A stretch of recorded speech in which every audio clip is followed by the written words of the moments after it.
Welcome to Armchair Expert. Happy Monday. I'm Dax Shepard. I'm joined by Mr. Mouse. Hi, mister. Boy, we fell in love. I fell head over heels in love. He was awesome. He was incredible. Yeah. Yeah. I felt insecure talking to Me him. too. It's a great feeling. But yeah, He you was- wanted me to marry him.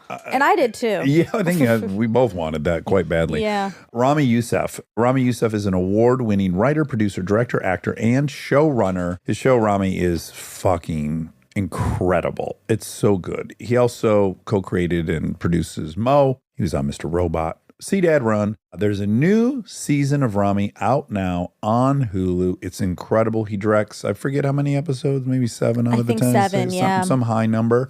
And I wanted to agitate you. He's 31 because it drove me nuts. Yeah. He's I so mean, evolved. He is. Yeah. He's so cute. And we get into a lot of religion stuff, which is really interesting, I think. Yes, I found myself repeating the things he taught us. Yeah. To Aaron. I had seen Weekly right after. Your mon frere. My mon frere. My main mon frere.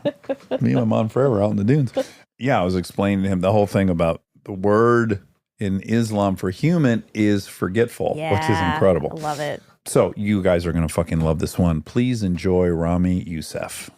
But before we go... Oh, thank you, Wobby. Wow. Good job, God, Wobby. saved the day. Saved. We have prompts for March for Armchair Anonymous. If you've got a crazy story about a divorce, hit us. You got caught? That's another one. Hit us. You got caught.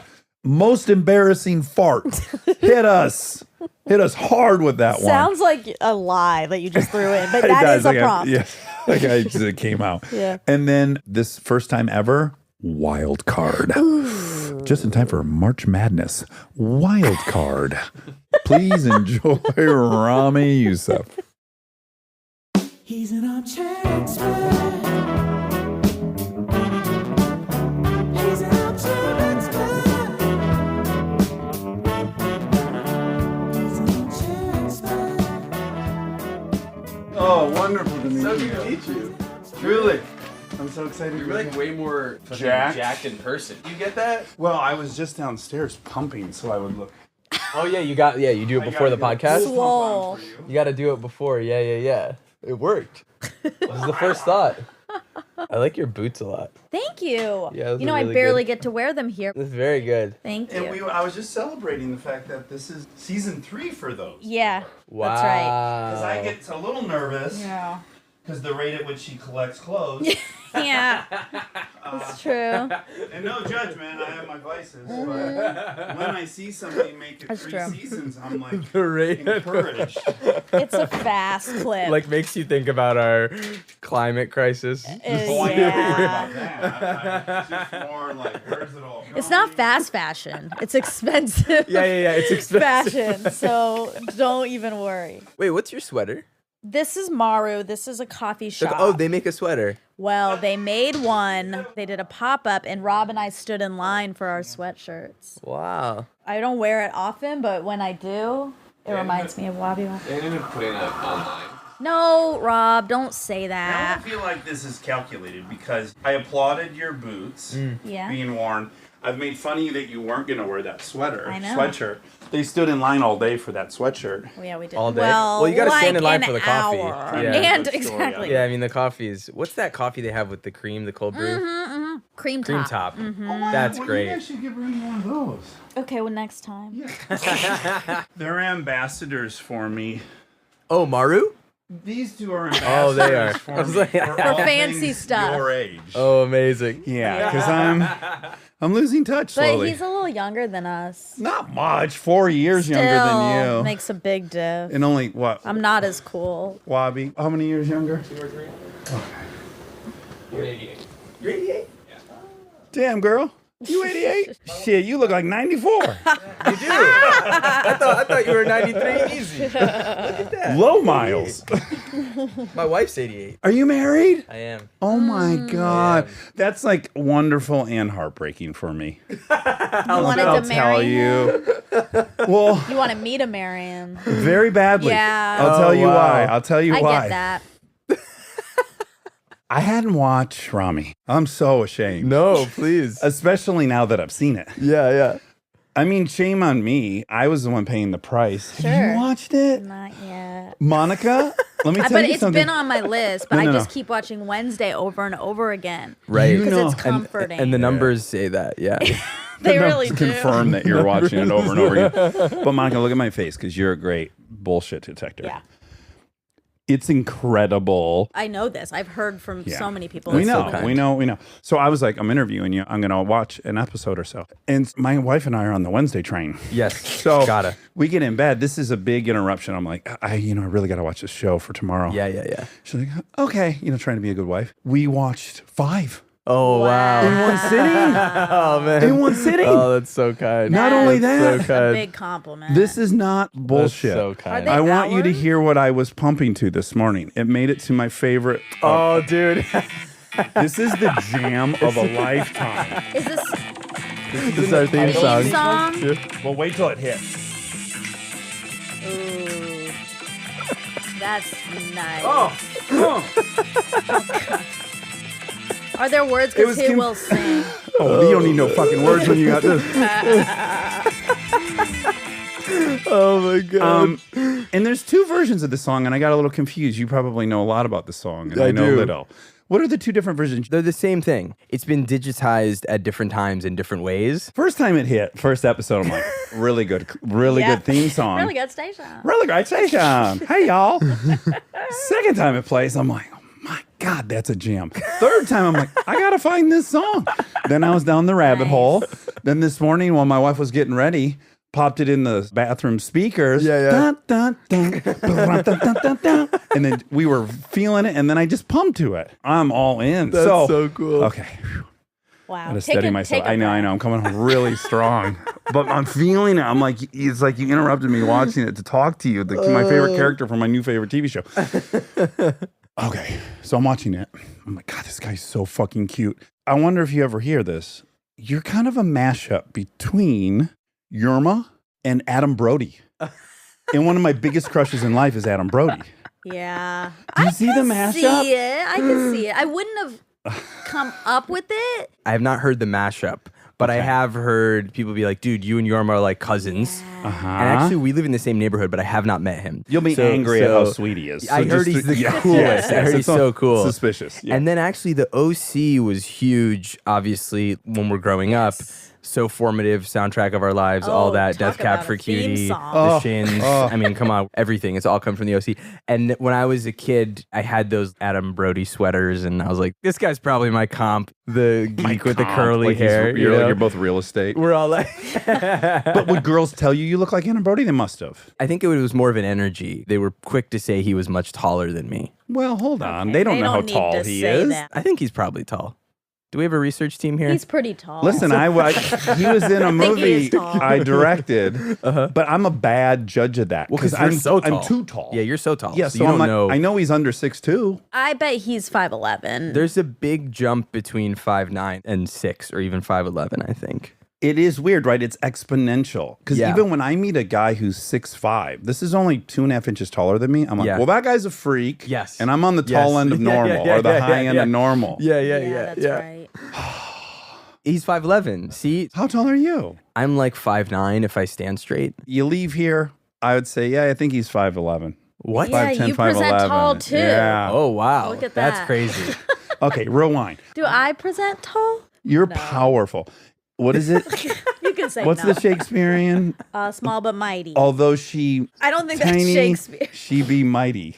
Okay, that's you know that Shakespeare. one? It's an old Sanskrit thing. I don't know. Although she tiny, she be mighty. Although you know this. No, I know, but it's like Though something she from be- TJ Maxx. It's not Shakespeare. It's like, Yeah. it's like That's on the max for the signs. minimum. Oh my God. I think we're all too excited you're here. Okay, we gotta so relax. we're watching the show. We're watching the show. And then I'm saying to my wife, oh, yeah, a little bit of Yerma. Yeah, we're on the ice. Oh, yeah. Ooh, Brody, Anna Brody, right? And then the smile's just infecting me. And then I'm like, I want him to marry Monica. That's step one. Okay. I like that you go there. Successful, Yeah. creative. Oh, I would have been so happy. Yeah, too. who wouldn't? We'd Yeah, all I know. be lucky to find ourselves married to you. All the good ones have wives. And then the id part of my brain, the naughty Dax, is like, oh, to be 31, that cute and successful. I would make love to everyone I shook hands with. So then I was fantasizing about what an enchanted life you have in that city, being as cute as you are Wait a and as minute. accomplished. Hold on. I know, it went back and forth. It's Yeah, either you wanted marry. him to marry me and then also He cheat also- on me he- repeatedly. No, he wanted me to explore and then find you. Is what I'm hearing. It's like, hearing I don't he have wanted- time for this. You really wanted me to just experience Get it out of your everything that system. New York has to offer and then come to LA looking for something like many do. Yeah, sure. And that be you. Before you give out your Michelin star, by God, you had better sample some of the restaurants around town. or your Michelin star means nothing to me. Yeah, but I'm a Michelin star too. You so- are. Don't hold on. You've gotten your own praise. I've been fluffing your pillows. I know. I don't need since any day more. one. What I'm saying is, you meet Ramy. Yeah. He's like, "You're the number one restaurant in town." You go, "Oh, thank you. Where else have you eaten?" He says, "Burger King." And you go, "Well, fuck, man. I don't Yeah, know." That's right. You know I'd what be I'm saying? like, no. No, do it right. Yeah, just really experience it all. Yeah. So you're married. How long have you been married? This year. Oh, Yeah, congratulations. it's new. okay, it It's is. new. Okay. Yeah, well, I guess 2022. And are How you did you comfortable meet? telling us about the lucky girl? Or she's like, keep your name out of my mouth. Yeah, she's very like Will Smith at the no. Yeah. Keep my name. I'm like, wait, but you're my wife. Yeah, like, I can't. We met through friends, and so it's been really nice. We've known each other since before the show came out, and that was, obviously very cool. You get into the industry, and then I think there's a lot of dudes who are like, man, I never had anything going on, and then I get in the industry, and it's like, well, now's the time.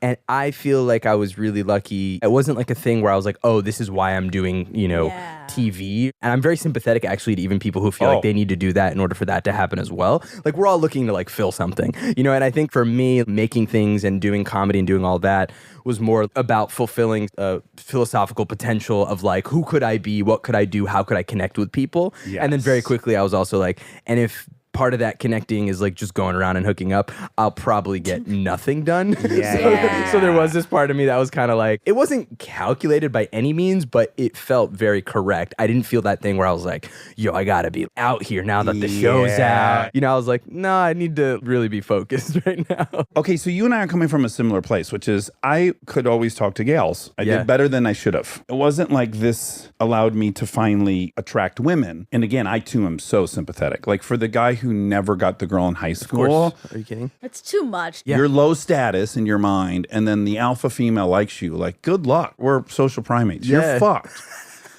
But even though I had way more luck than I should have, boy, I had to work a lot less hard, and that was quite appealing. And that too can be pretty tempting. That thing kind of made me suspicious where someone would be like so available to connect, in this way because they've seen you in something. And that would make me very suspicious. And I'd get really heady about it. Oh, so you just believe in like fucking TV projections of a person's personality? Oh, you're like smiling because of what I put into like a program that was crafted by 200 people. Oh, I'm not even buying this. Okay, but hold on. I have this issue too. That's exactly what I was going to say. And I'm going to yell at both of you.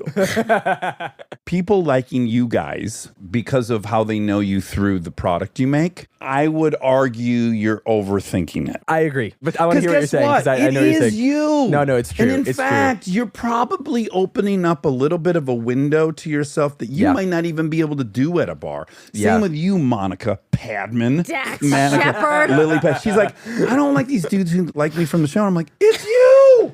It's not like you're on TV playing like the rich bitch in some drama. It's true. I had talked to a friend about it, and he was just kind of like, "Well, yeah, you're not playing Aquaman. Like you're playing Ramy. Like it's not that different." And then another friend reframed it for me too, where he was just like, "Dude, it's so hard to even see art these days. Even you're saying, you watch the show as we were putting this together, and that's kind of how hard it is to watch something. Like we're all overwhelmed with, and we'll hear things are amazing. I don't have time to get to it, but I know it's dope. And there's a lot of that. And so that someone actually did reach somebody in such a crazy, crowded, cluttered landscape of everyone's attention being vied for and dominated in ways it's never been. That's actually kind of almost a miracle that anyone would know you. And I'll argue you probably weeded out about 80% of the riffraff you don't even want to talk to. No, it's true. You send up a beacon, your spirit, and then these are the people that respond. Well, I would imagine for you, just meeting people in general on the street. It's tobacco. Your eyes went. You know what I thought that was? Understand. A gun? No, I thought that was the old school sour Altoids tin. Remember those tangerine sour Altoids? Absolutely. And I was like, oh shit, does Dax have that kind of access? Because like I've been trying to find those. Like those are like rare. Like you gotta like I'm obsessed with candy. I'm like addicted to candy. And so I was trying to find the old tangerine sours. And then there's like some on eBay or whatever, but in the description they'll be like, I'm gonna be honest with you, these are probably melted. People are forthright that it's probably not gonna still be in good condition. Right. Anyway, so I saw that and I was like, oh shit, he's got You had a Pavlovian. Your eyes did like yeah, get big. because I saw Kristen on the way in, and I was like, "These guys are fancy." She had a nice sweater did she on. say hi? Yes, she waved through the window. I kind of grabbed my own shirt, pointing at hers because her sweater was amazing. Oh. So we didn't like talk vocally, but I think she understood. I was Yeah. like, "Yo, like you're wearing good She stuff." might have thought that's like a cool young person thing to do is touch her sweater. Well, like, so now she's gonna go out on the town And today start and like doing that. do it. Yeah, yeah. She's fresh off of watching the show. Oh, So, it's I so think that's kind. why she waits. She's not like out here waving to No, she everyone. hates She's everyone. not. Wow. I'm kidding, obviously. But she's pumped you're here. I'm pumped to be here. Oh, what I was going to ask you is, I would imagine in terms of being recognized, stopped, having people kind of come to you, that the level of nuanced connection you get from people who listen to the podcast is probably way different from people who know you from movies. I would argue that you are experiencing the rarest of things on a TV show, which is exactly what you're saying. Yes, when I meet people that like this show, I don't feel fraudulent. And so your show is so you, Right. or maybe Yeah. I'll find out not, but I'm assuming it's pretty close. It definitely started that way. We started to kind of fictionalize the more we went. Yeah. But I think it is very indicative of what I care about and what I like talking about. I'm choosing to show you these things because I care about them. And so if you're into it, we're going to have a good conversation. Yes. You know? Well, I did have the experience of where you've gone because I watched the first 5 and then I specifically wanted to watch 302. Oh, yeah. So I jumped to that this Yeah, morning yeah. and I was like, oh, whoa, we're on a private jet. Cool, the uncle's still around. Yeah, it's a 3rd season TV show. Like I did have that little bit of like, oh, right, you know, Yes. it's got to evolve. I want to talk about 302 a lot, but before that, Monica. Sucks that you had to do that. It was all right. It was totally all right. Yeah, it's not that jarring. But Okay. I'm sorry. The other reason we likely hadn't seen it is as someone who has made comedy Yes. and is into comedy, I'm sure you relate. I don't really watch much of it. It's not for me. I know. Now, the ones that have broken through that are the 2 shows I'm sure you must get compared to the most, which is Atlanta. I can't believe that show is so fucking good. And then, of course, Master of None. It's got a real Master of None. And both of those shows I absolutely loved. And I was really trying to think of what the connective tissue of those 3 shows are. Do you see the parallel? I think I see the cousinship in a way. If I were to say like what my favorite comedies are to watch, they're so different than what I end up doing and making. I love Seinfeld. Obviously, it's so different. Larry David, I think, has an imprint on just modern storytelling, joke telling, and comedy. But yeah, you could never comp it really, or like It's Always Sunny. It's not even close tonally. You love know. It's Always Sunny? Oh, I love Sunny. Oh my God, that's I'm great. obsessed We love with Rob. Sunny. Do you know those guys? No, I'm such fans. Rob's one of I'm my a- really good friends. Dude, I'm obsessed with it. Oh I mean, my they're, God, this is great. And I like him in Mythic Quest too. Oh, wonderful. Yeah, those guys are amazing. But yeah, so I definitely think the approach that our show's taken, that those shows have taken, it's not situated in that way. And so I do think that there immediately is a link. There's more emphasis on cinematography. There's more emphasis on trying to, weave character development in a different way. A lot of the comedy I grew up on, a lot of the comedy that's just so point blank funny is you'll watch a character kind of try to solve everything around them other than their own personal issue. It's kind of like, I will do anything to not have to reckon with myself. The shows you just talked about, those shows, and what we try to do too is we actually kind of confront the character a bit more directly. We're kind of confronting the Ramy character and make him have to either shift, or we're going to say, oh no, you're getting worse, but the spotlight's on him in a different way. Yeah. While I do think like a lot of the comedy that, again, it's just like, oh no, take it off me. Like, I'm going to just work on every other random issue other than myself. Those things they're just stick out to shitheads me. and they're going to remain shitheads. They're going to remain for- shitheads. Yes. And we want them to. And Yeah, they'll do it it's for everyone on consistent. Seinfeld. for Like 300 that. episodes. You know what I mean? They'll never look at themselves and think they're the problem. That's not going to happen. You know what I mean? Yeah. Like there's nothing self-confronting about it. And I think that's what's kind of genius about that. Yeah. Oh, obviously, we don't want the headline of this to be that you say you don't want to be compared to Atlanta. I know that's like a fear, but do you hate that? I do know that's all over the place. Oh. The comparison. I don't hate it at all. It's funny, I talked to Stephen Glover at some point about it. Because he writes the show. Yeah, he writes it with Donald. Yeah, Okay. yeah. And it was just kind of this thing of we're always trying to put things in categories. And Yeah. so they are closer to each other than we are to a Sunny Yeah. or to an Abbott Elementary. I think being in that tonal umbrella, I take it as a compliment. The hit for your ego is I just want to be original, so Yeah. I don't want to be compared to anything. Like that's what stings. What do Right. you mean This I'm is like that? mine. Yeah. That's the Yeah. part that hurts. And then the obvious part is like, well, I'm being compared to the greatest show on TV, so that's pretty great too. I was trying to figure it out what it is. Like, so one aspect is all three shows explored drama within the Yeah. comedy really effortlessly, organically. It's not like in the ABC Family sitcom when it's like we're going to cue it with some music and now we're going to have a sentimental saccharine moment. That's not happening. It's just the comedy is going to be unflinching. And then the results are going to be unflinching. There's like a commitment to reality. So that's one aspect that they all share. Another one is they're really, really authentic peeks into cultures.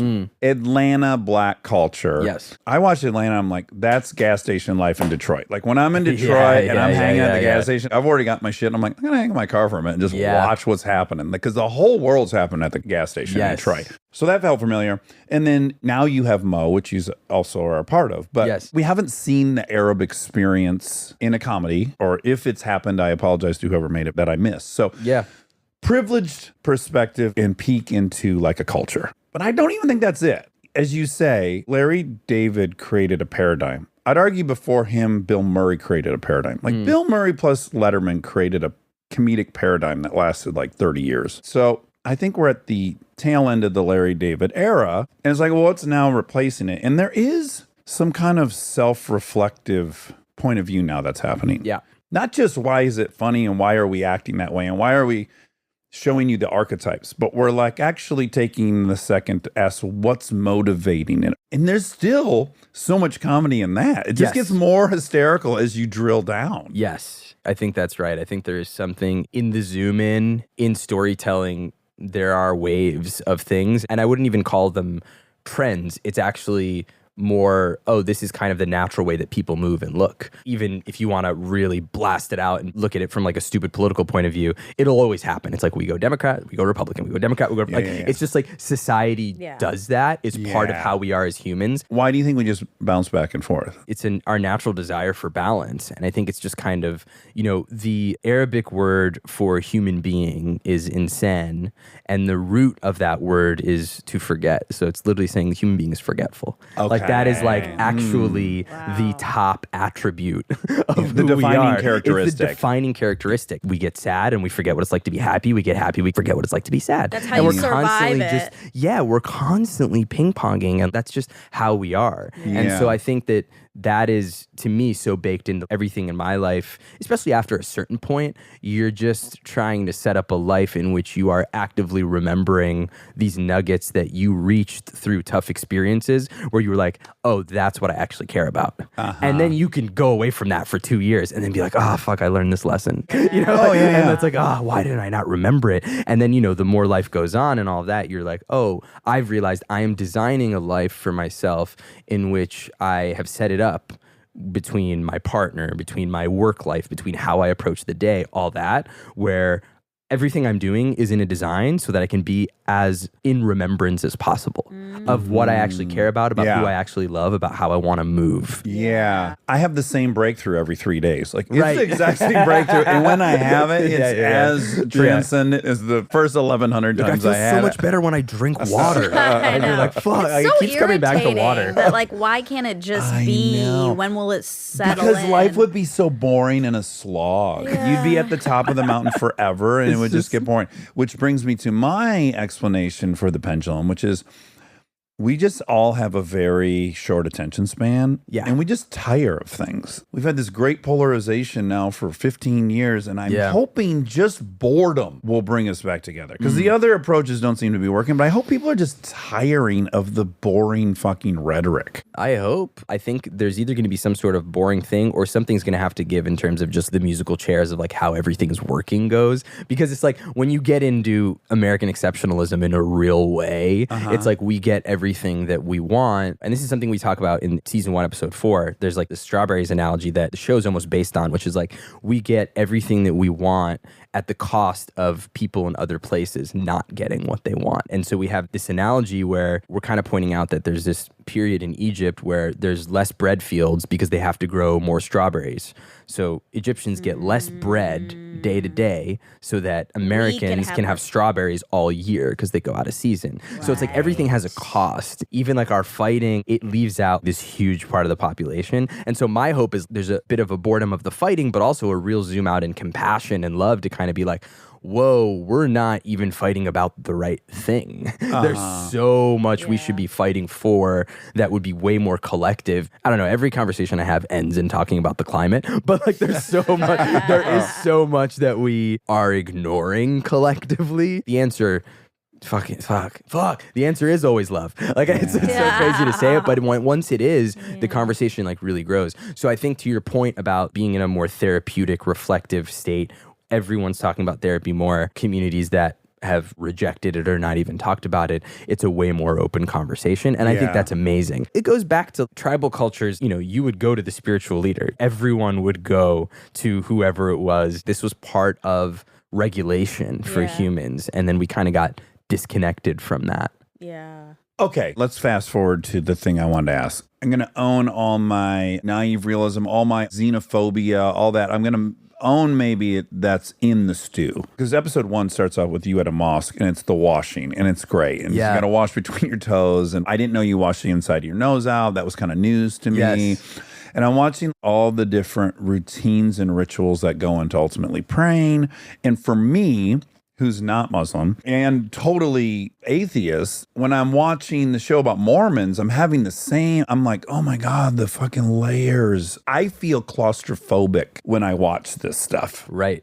I'm dying to know what you think about all that. But it's now occurring to me, if the baseline assumption in Islam is man forgets. Yes. That must be the counter force. It's just like hourly, like the 5 pillars and praying twice a day. Just like, said it. Yep. Is that what it's all about? Bingo. So if the premise is the human forgets, then you must need a toolbox of things to make you remember almost hourly.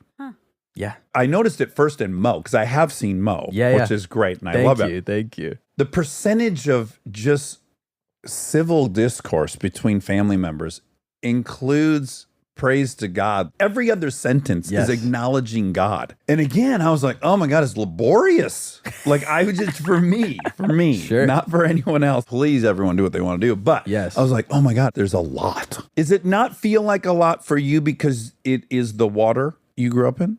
Or does it feel like a lot for you as well? It's a big chunk of the day. Yeah, I mean, I think it's all how you want to interpret it and how you want to take it. It's actually neither good nor bad. The phone in our pocket all day, is that helping us or is it abusing us? I can say it's bad. I would counteract, is it bad or do you just not know how to use it? Because it's like you can say it's draining my attention all day, it's doing this, it's doing that. I personally don't think we should complain about technology because I think it is a massive gift. I think it's connected the whole world. I think you can learn anything that you want. Yeah. Our issue with technology is we are overwhelmed by it. We don't know what to do with it. So we're lost in it. So it's like you have this tool in your pocket and is it good or is it bad? That's totally up to like how you want to go. So the idea of religion and remembering and mentioning God in every sentence. Well, what does that mean? I mean, is that a zoom out that actually helps you have perspective so you don't give into your anger when you're talking to your friend or your family member? Or are you abused with it by people who are using it to manipulate you, right? So right now, we're in the dark ages of religion. So that thing you're feeling is so accurate because I really feel like we are in the era of the industry of religion. So religion has been used to make money in various religious countries And all over the empower world people and empower and yeah, every church, subjugate all people. these places, mosques, synagogues, what they're doing with their money, Mega how they're churches. talking to people. They are using it to create an industry of power and wealth. And division. And division. So this is something that's been going on,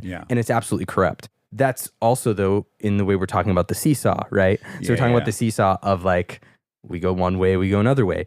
I think there's two ways of looking at that. You can look at Christianity and say crusades, but you can also say, if you look at how people created civilized societies that grew in ways that didn't before once they were united in religion. If you look at the cultural renaissances that happened when Islam was creating art and math and science, and then it goes to this other thing where it's like, oh shit, there's all this other shit. These things go back and forth. And so I think to like pin it on the thing, it doesn't ever quite feel like the right answer.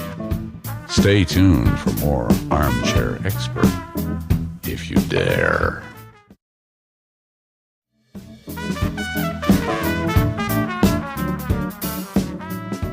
You said so many things that lit my brain up. One is, I would argue that I'm attempting to zoom up even beyond that. So I'm an alien. I'm watching all the little monkeys run around the planet. Some are saying God in every sentence, some are not. My metric is, what did they do with their lives and how did they live and what were their actions and what was their pervasive experience on Earth. Forget right or wrong. I don't really care. I have no position on it. Every character in your show is dealing with the brunt of being a human, and they're all ultimately going to be human. And is that the technology that alleviates that? Or is it, in fact, setting up this binary good and bad thing that no one's ever going to achieve, and you're going to be left but to only live as a failure at all times and then beg for forgiveness for it? I'm more interested in, these are technologies cultures have created. What are the results?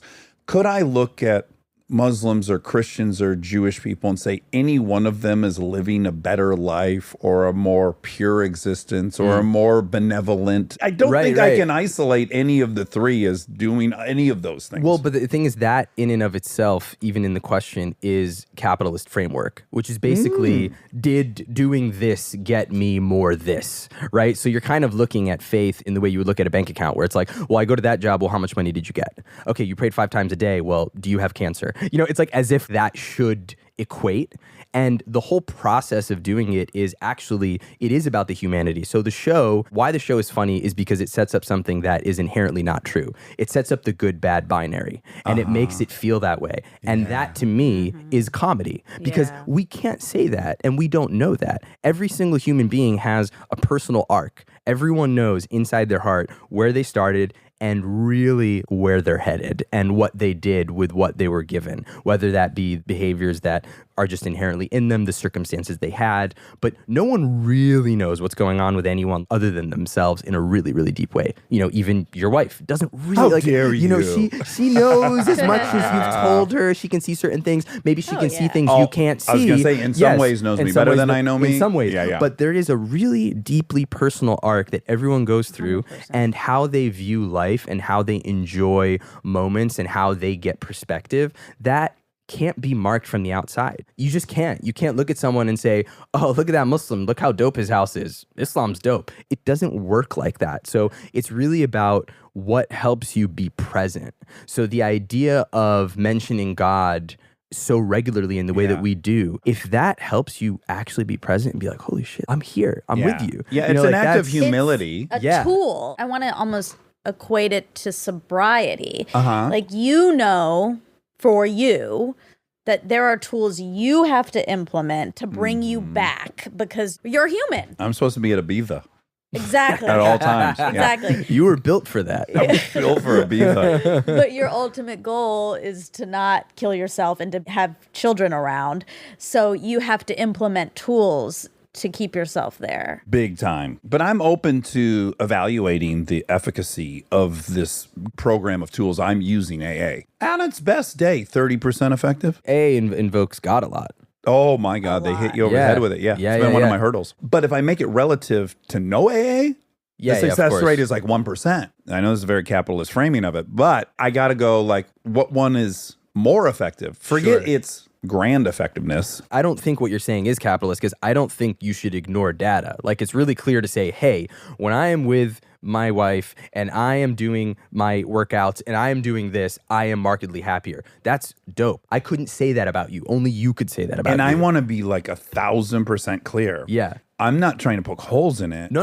I'm trying This to is- understand how those things for you are the same as what you say, like me exercising, journaling, The meditating. presence, that's interesting. I didn't think of it that way. Like, it brings you back down to the greater picture. And when you're in the middle of something petty, it's like, Yeah. well, no, there's God. Different framing. I believe the world is split into what you can see and what you can't see. And I think we all have our own relationship with that. And I think our fears and our anxieties, those all live in the unseen. So if I'm going to sit and daydream about what you might think about me when I leave, or this thing might happen where I go tomorrow, or, oh my God, this other thing. And Hollywood's all that, right? So it's like you are daydreaming and fantasizing and often living in the unseen. And now that can go in both ways. It can be the social parts of it, which can feel nightmarish. And then it can be the really beautiful part The about it, which is collaborative. like the art. Yeah, This is why yeah, we're here. yeah, Because exactly. we love the unseen. Because it's like before we write that script, we're seeing it. And then even when it's written, it still doesn't exist. Then we go and we do it. And so anyone here doing what we do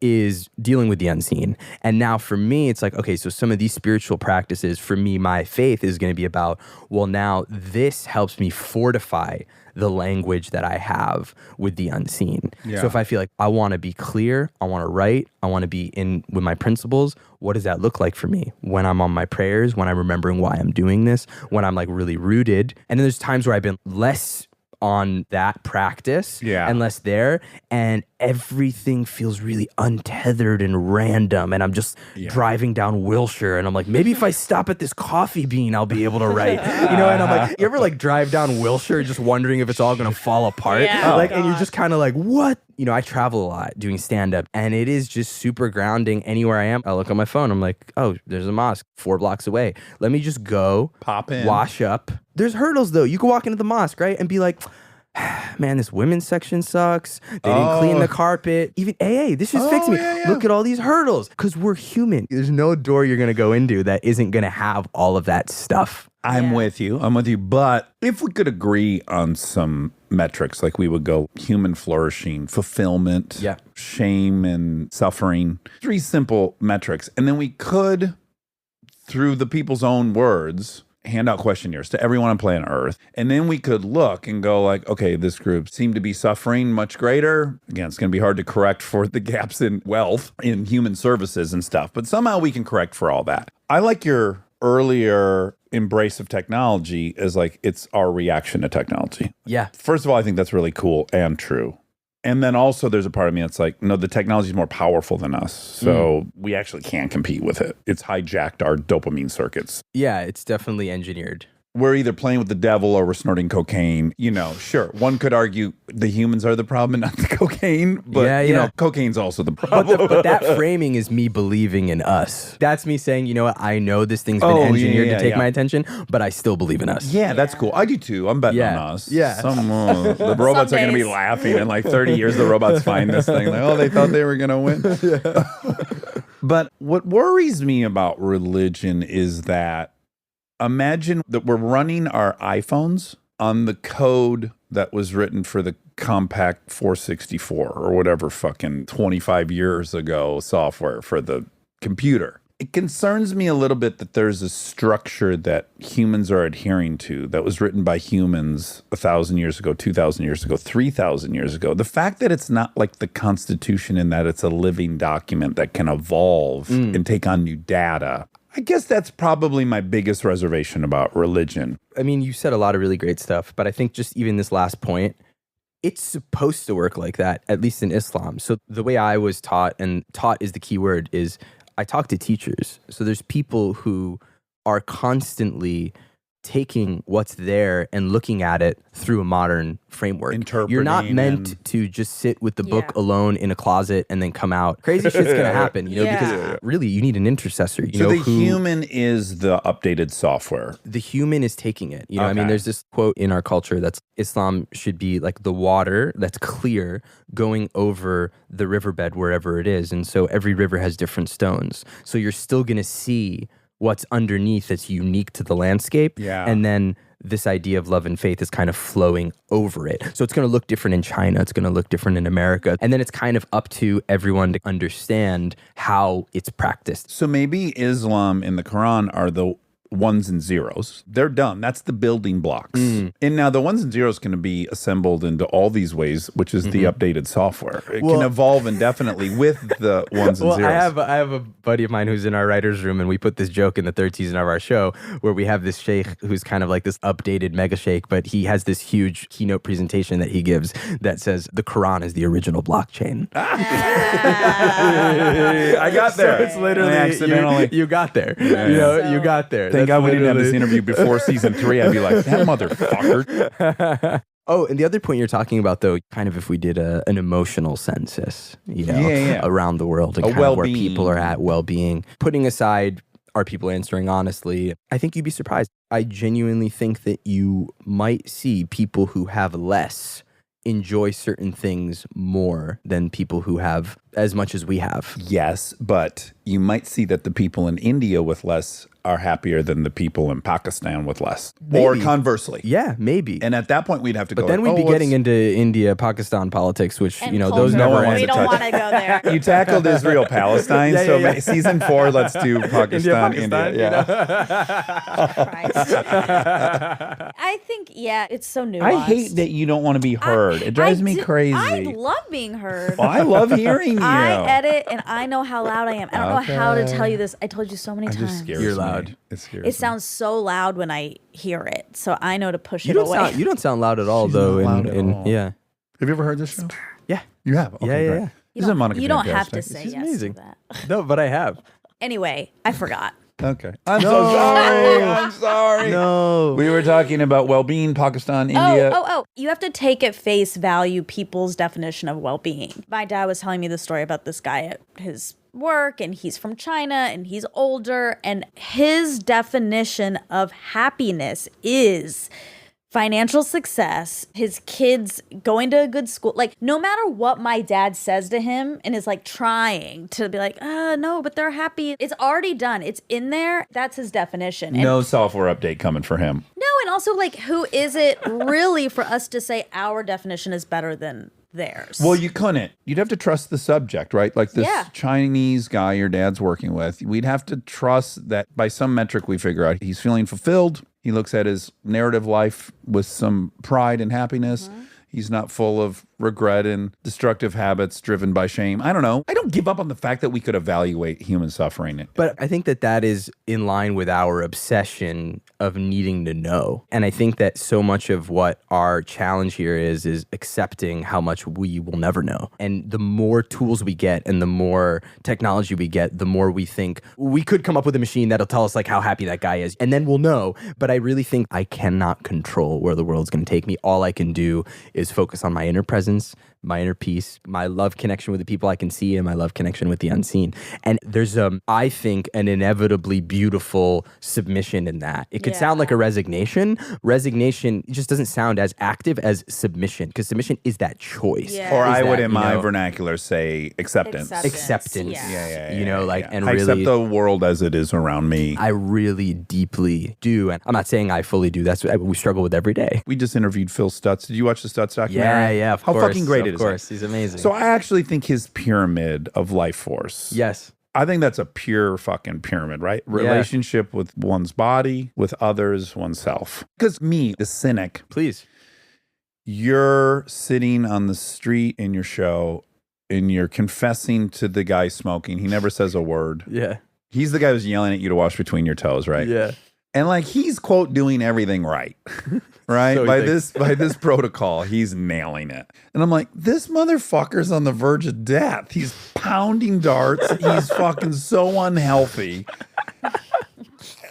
where's the bottom rung of the life force? Like, that's just been course. completely ignored. And it seems that a lot of different practices allow one to completely ignore that.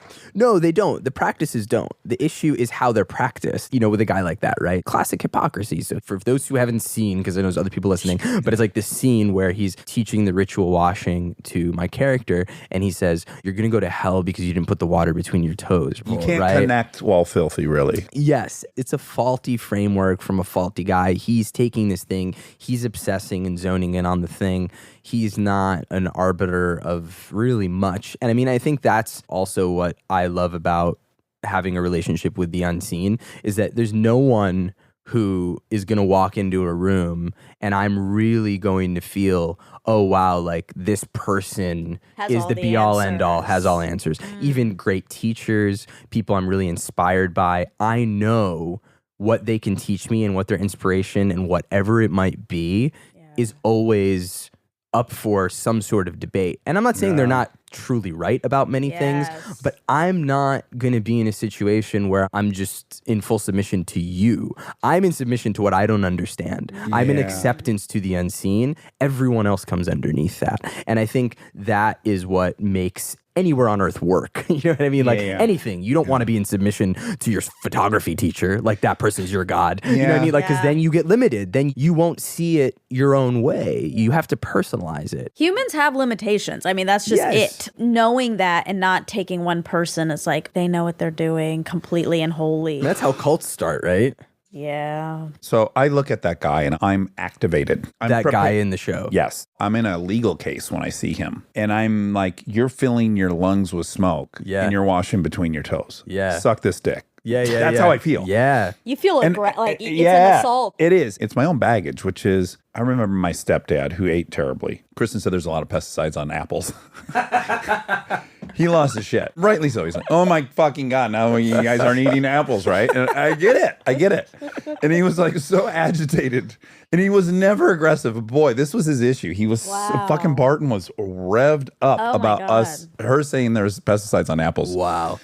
And truthfully, I can step back and go like, he never really wrangled in his carnal desires for unhealthy food. He felt judged by our decisions, and we never judged him. I never cared how he ate, but he felt judged by it. And so probably my attack on that guy is I feel judged by pious people. Yeah. And a lot of it's my baggage of growing up in an area with Christians who I felt were really holier than thou and self-righteous. And many of them probably and were. equally fucking flawed, if not sometimes worse, because I thought it was under a veil of hypocrisy. That's a big trigger for me. Dude, I love pieces of shit. I'm a fucking piece of shit. Be a scumbag. I don't care. But you better not lecture anyone when you're a scumbag. Bill Cosby, it's objectively horrific what he did. It's quadruple to me horrific that he's telling fucking Richard Pryor not to say fuck on stage. Yeah. That he's telling Lisa Bonet not to do nudity in a movie. Yeah. I'm like, oh my God, you motherfucker. It You makes were the him a ultimate monster. Yeah. That to me makes you transcend into a monster if you actually are lecturing, preaching, and being righteous when you're the same piece of shit we all are. Yeah. It's really wild. I mean, the teachers I've met that really inspire me, I've met all over the world. And these are guys that like wouldn't even want to be name checked because that's how humble they are. I swear to you, if they went to your house and they're using your bathroom and it was dirty, they'd clean it. That's where they're at. It wouldn't be like a big production, like, look what I did. They would, though. They'd Like, leave the world better than they found They it. really would. Like, this is how they move. They are obsessed with nature. I mean, I have this teacher that I know who he just hangs out in the mountains in Medellin. He's just like, it's so beautiful In here. Colombia. Yeah, and he's like, it's so beautiful You here. go down there. Yeah. We're lofty right now, but let's just where the rubber hits the road. I want to go to Colombia so bad. I'm going in like 2 weeks. I'm coming. I'm there. You got a travel buddy. You'll have security. I'll do extra sets. You know what I'm saying? I'll see if I can get a handgun for us when we Oh land. God. That No, seems but like you know the what I'm saying? Like opposite. these guys, they're talking about, can you believe the way plants replicate? You know, they're just like, look at this. They're in marvel of reality. You know what I mean? Yeah. By the way, this technology conversation that we were having earlier, I also, had with one of my teachers. And again, he's a person who's totally like, technology is amazing. We're talking. Yeah. We do classes. We send each other stuff. I could say I love you from Yeah. across the world. Yeah. We need to look at ourselves. This is the framework. And I think that holier than thou falls under that industry of religion umbrella. This is all weaponized. This is all religion as capitalism. This isn't, I'm here to accept you as you are. This isn't any of that. It's, yo, I'm better than you, and I'm going to get a doper spot in heaven. It's showbiz fantasy. So for all the guys who couldn't get laid, they're going to go to heaven. They're going to get the most laid. It's all that what showbiz happens fantasy. there? It's showbiz fantasy. Oh yeah. I mean, Well, it's- if you die a martyr, you get a lot of That's, virgin. Is that some- lore? Or that's a lot of people believe that. Scraps put together to put together some Some random stuff. folks do. I didn't mean to perpetuate something No, right there, but it please. exists. Oh, it's great to talk It's about. Small, yeah. If you said it, it's because it's a pervasive thought. It got to you. Yeah. And it's there. And I think it's part of how we view that part of the world. The thing we were talking about earlier with strawberries, all these thoughts like, oh, you know what they believe? Oh, you know this? Oh, you know that? This is part of an ongoing campaign to actively dehumanize an entire region of the world so that when we take their resources, we care less. That's all this is about, right? Or we make them primitive. We do it in LA. I lived here for 10 years. The same thing that happens in Compton would not be able to happen in Brentwood because that's how we've sectioned off where we live. And I think what you see now that's really interesting too, I've been in a lot of conversations where people say, oh, I can't believe you would even go to the Middle East. I can't believe you'd even go to Saudi Arabia. Look at how they treat gay people. Look at this, look at that. We have this really quick superiority complex. Gay marriage passed in the United States in 2015. Obama was against it until Biden said he liked Will and Grace. That was the gaffe. Biden said, I like Will and Grace. And then they're like, shit, Obama's got to say something. Now look at where we are.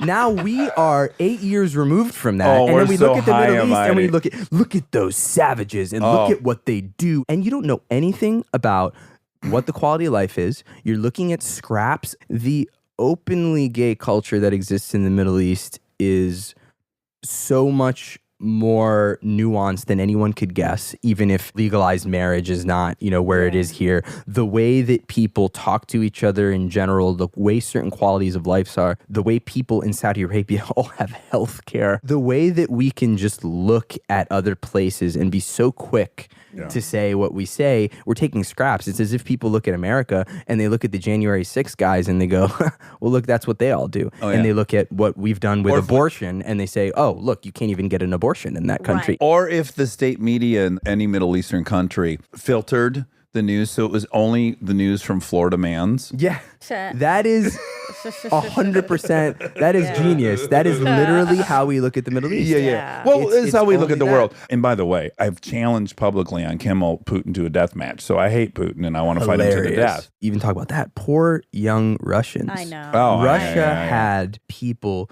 our age.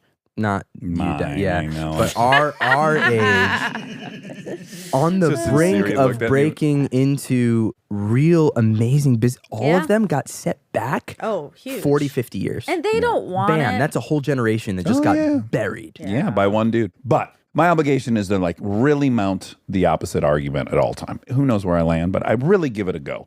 So I remember when they were hosting the Olympics in Sochi, they put gay dudes in prison. They're killing all the dogs.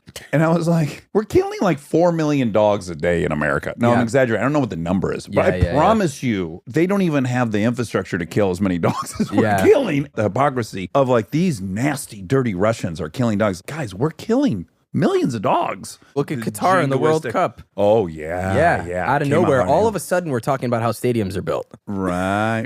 Never heard that conversation before. Right. A lot of people probably died. And I think it's happened in every World Cup. Human suffering is so insane, and it's everywhere, and it's in anywhere you live. No one drive has 20 moral minutes. high ground. American exceptionalism has to end. We can't keep looking at the world like this. It's killing us. Yeah. Even the legalization of gay marriage, if you ask any gay person, didn't fix homophobia. It's rampant. No, it's gone, Monica. Oh, I didn't get the Oh, you memo. didn't I hear? guess I didn't. Good news. awesome. Yeah. It's great. And Obama ended racism. That's right. We are post-race, post-homophobia. The headline I read was Chinese government forcing athletes to train injured. I was like, what are we talking about? Every great fucking Olympic documentary I watch about our gymnastics that are fucking bouncing around on broken femurs and shit. And that makes us strong. Oh my God. No, but that thing you're talking about that feeling of where you grew up and the holier than thou energy you got from some Christian people that really gives you that feeling. That is what the rest of the world feels about America. Sure. I mean, it's it is that holier than thou Christian kid that's are you kidding me? Yeah, Well, it's true. And I've had the experience, his name shall go unnamed, but I was abroad while we had a certain president that the world hated. I felt sad at the notion that we would be conflated with this one human leading us. Yeah. I wanted to tap everyone on the shoulder in England and go, the majority of us don't, like, we're not with this. And we don't want to separate from the world. And we don't want to bail out of the fucking treaty accords. That's like my whole childhood, my family tapping people be like, Islam is peaceful. Don't listen to just the one fucking random dude. Hassan has said that too. The weight on the shoulders of immigrants. And that's one thing I really like. And I read that you said this isn't a whitewashed version of Muslim people, the show. It's not like we're not really religious. It's like, no, we are. Yeah. And that doesn't make us bad. I have always kind of felt like the show is actually for Muslims. And I think for everyone else who watches it, it's like, have you ever been in a battle between what you feel like is your higher self or your lower self? Have you ever had that thing where you wake up in the morning and you go for a run and then somehow you're in the fucking Wendy's parking lot at midnight, binge eating sugar and a burger and a whatever because I had the most terrible phone call with my mom? There's who we want to be and then who we actually are. And we're trying to fill that gap. And we're doing that as a society. And I think the more we are in acknowledgement of not only just the gap there now, but there will always be a gap between who we are and who we want to be. That gap, you make room for love, whether it's for yourself or whether it's for other people. But we try to just present like that doesn't exist. It's killing us. Yeah, so when I was trying to isolate the connective tissue of the three, and I am not saying this in a super liberal kumbaya way, I don't want a dissolution of pockets of culture at all. I was an anthropology major. We haven't heard that in a bit. It's been a long time. been a It's while. been a year since I've said It's that. been a while since you came clean. Yeah. People make fun of me how often I say I was an Yeah. I want all these beautiful little colorful pockets all over the world. I don't want a big melting nothing. But in this really privileged peek into this culture, what I realize is no matter what the details of your existence or your character are, you're going to have familial issues. You're going to have self issues. You're going to have financial issues. You're going to struggle with status. There is something beautifully unifying about story. And that doesn't really matter what shape it takes. It's going to be driven. The fuel for a human is going to be pretty relatable things. Yeah. And that's what I think is groovy about it.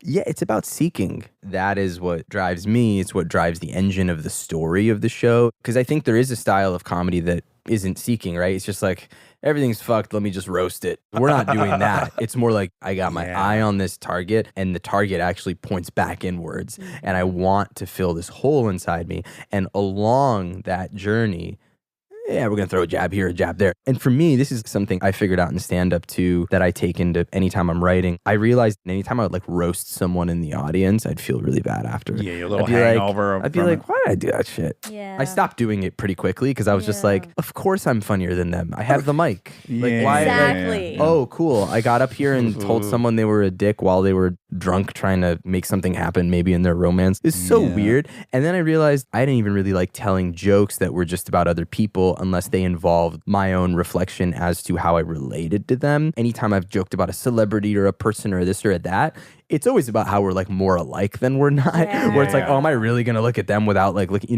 that to me as an engine is really important because I just think there's enough of that. I don't find it interesting at the end of the day. It also ignores the truth that people aren't readily excited to accept, which is the people you hate and are gossiping about either have the same character defects as you or they want the same thing as you or they have the thing you want. You're not going to really escape that. That's so concise. There's so many people that are objectively annoying that don't interest me at all because they're not the same kind of annoying as I am. Yeah. There's like quiet people that hate other quiet people. I hate other loud people. I hate other opinionated people. I hate other know-it-alls. I hate other status seekers. I'm not even aware of what the fuck else is going on. Back to we're in this time period of therapy and self-reflection. Nowadays, when you see cheap shots, even if it's someone, quote, above. Punching up. Yeah, but it's not. unless, like you said, you make it about you, because then you just look at it and you're like, what's the point of you saying this about that person? There's a bunch of ways to skin the cat. I too have a very similar comedic sensibility as you do. I've turned down every invitation to a roast. I've been offered They a scare me. trillion times. I'm like, I'm too sensitive. I'll laugh in front of the camera and then it'll kill me like a month later. Like, oh fuck. And then I don't feel good when I fucking blast anyone. I'm not a bully by nature. The version I like is hearing Richard Pryor talk about setting his hair on fire, freebasing coke. But Yeah. within it, he stumbles upon the internal dialogue that we can all relate to. Yeah. The laugh is in the, oh my God, we all do. Like, that's the hope for me at all times, is like Yeah. to latch onto that mirror neuron, juicy tingle. Oh my God, I know exactly what it's like to part your hair in the mirror for 3 hours straight. And it feels like a contribution. I think I would feel weird if there wasn't a part of me that thought there's a job here. And so what part of this is work? And I think what you just said is really concise. It feels in a good way like work when it's like, yo, I'm offering something that can hopefully help people see something of themselves. And if it's at a comedy club, if you watch the 30-minute thing that any of us were a part of or whatever, or listen to this, where someone would feel less alone, someone would feel seen, would feel inspired, and then that would ripple into their ecosystem. Yeah. However it does, maybe it says, oh man, I feel seen and I can just enjoy this meal with this person I love more because that happened and I got a reprieve for a minute from the insanity of my own mind. Yeah. Or the amount of people I've heard from who are like, I saw your show, I had a conversation with my parents I never would have had. I went to therapy. The number of things that I've heard have made it really worth it.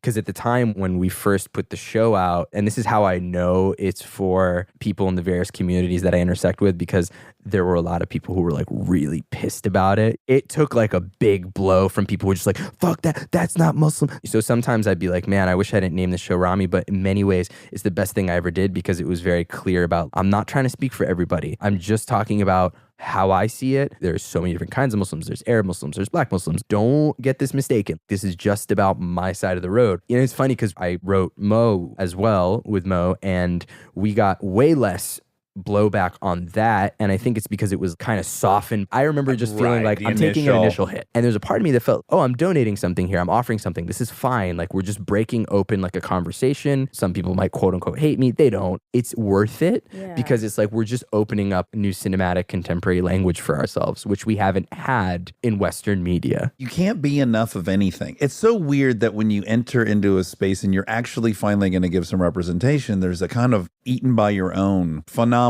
Yeah, and I You're think going to have like, a nice, gentle reason why that's okay. And I'm going to buy in. I can feel it. You're like, I already figured out the flow of our combo. I think it's natural. I think it's healthy. I think it happens. I think it's a sign of something being effective. And I think that it's all open to critique. And it's important too. Every time something's not perfect or not accurate in the show, if someone said it to me, I'm like, well, good. Well, thank God. Like, I don't want you to think this is so accurate and so perfect, because then you might start to believe it. Like, it's a TV show. Let it just inspire what you want. But Yeah. like, this isn't how to be. This isn't what to do. This isn't anything. This is an attempt at opening up conversation and creating connection. And it's going to be riddled with faults. And there's one or two scenes that the lighting isn't what I wanted it to be too, you know, and that's fine. That's always been important for me in just processing it and kind of understanding it. I don't think there's bad guys. I don't believe in good and evil binary, but I will say if I had to label a bad guy, I'd actually say it's militarism. It's fundamentalism. It's the hardest core of every group. I'm pretty opposed to hardcore militant about anything. I'm with you in that I don't believe in bad guys. I actually think we are all good, but we are afflicted with different illnesses. COVID was so illuminating in how I frame this in my mind, because it was like, okay, my friend has COVID. I can't see them. That doesn't mean I don't love them. They just have COVID, so we can't be near each other. I started thinking about everything like that, where I'd be like, man, I love my friend, but he's really afflicted with anger and jealousy.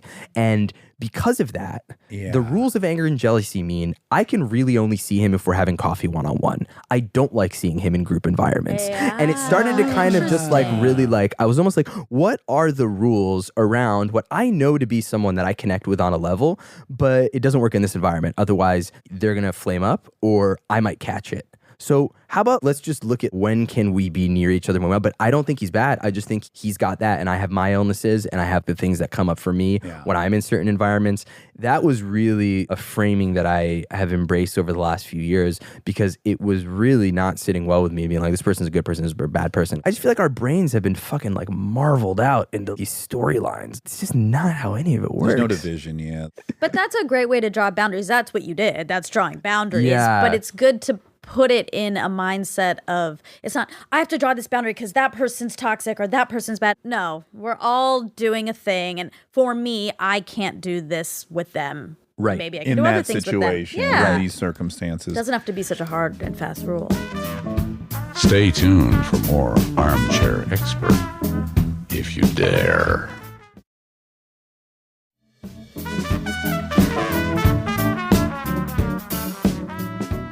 Ramy, you're kind of blowing my mind.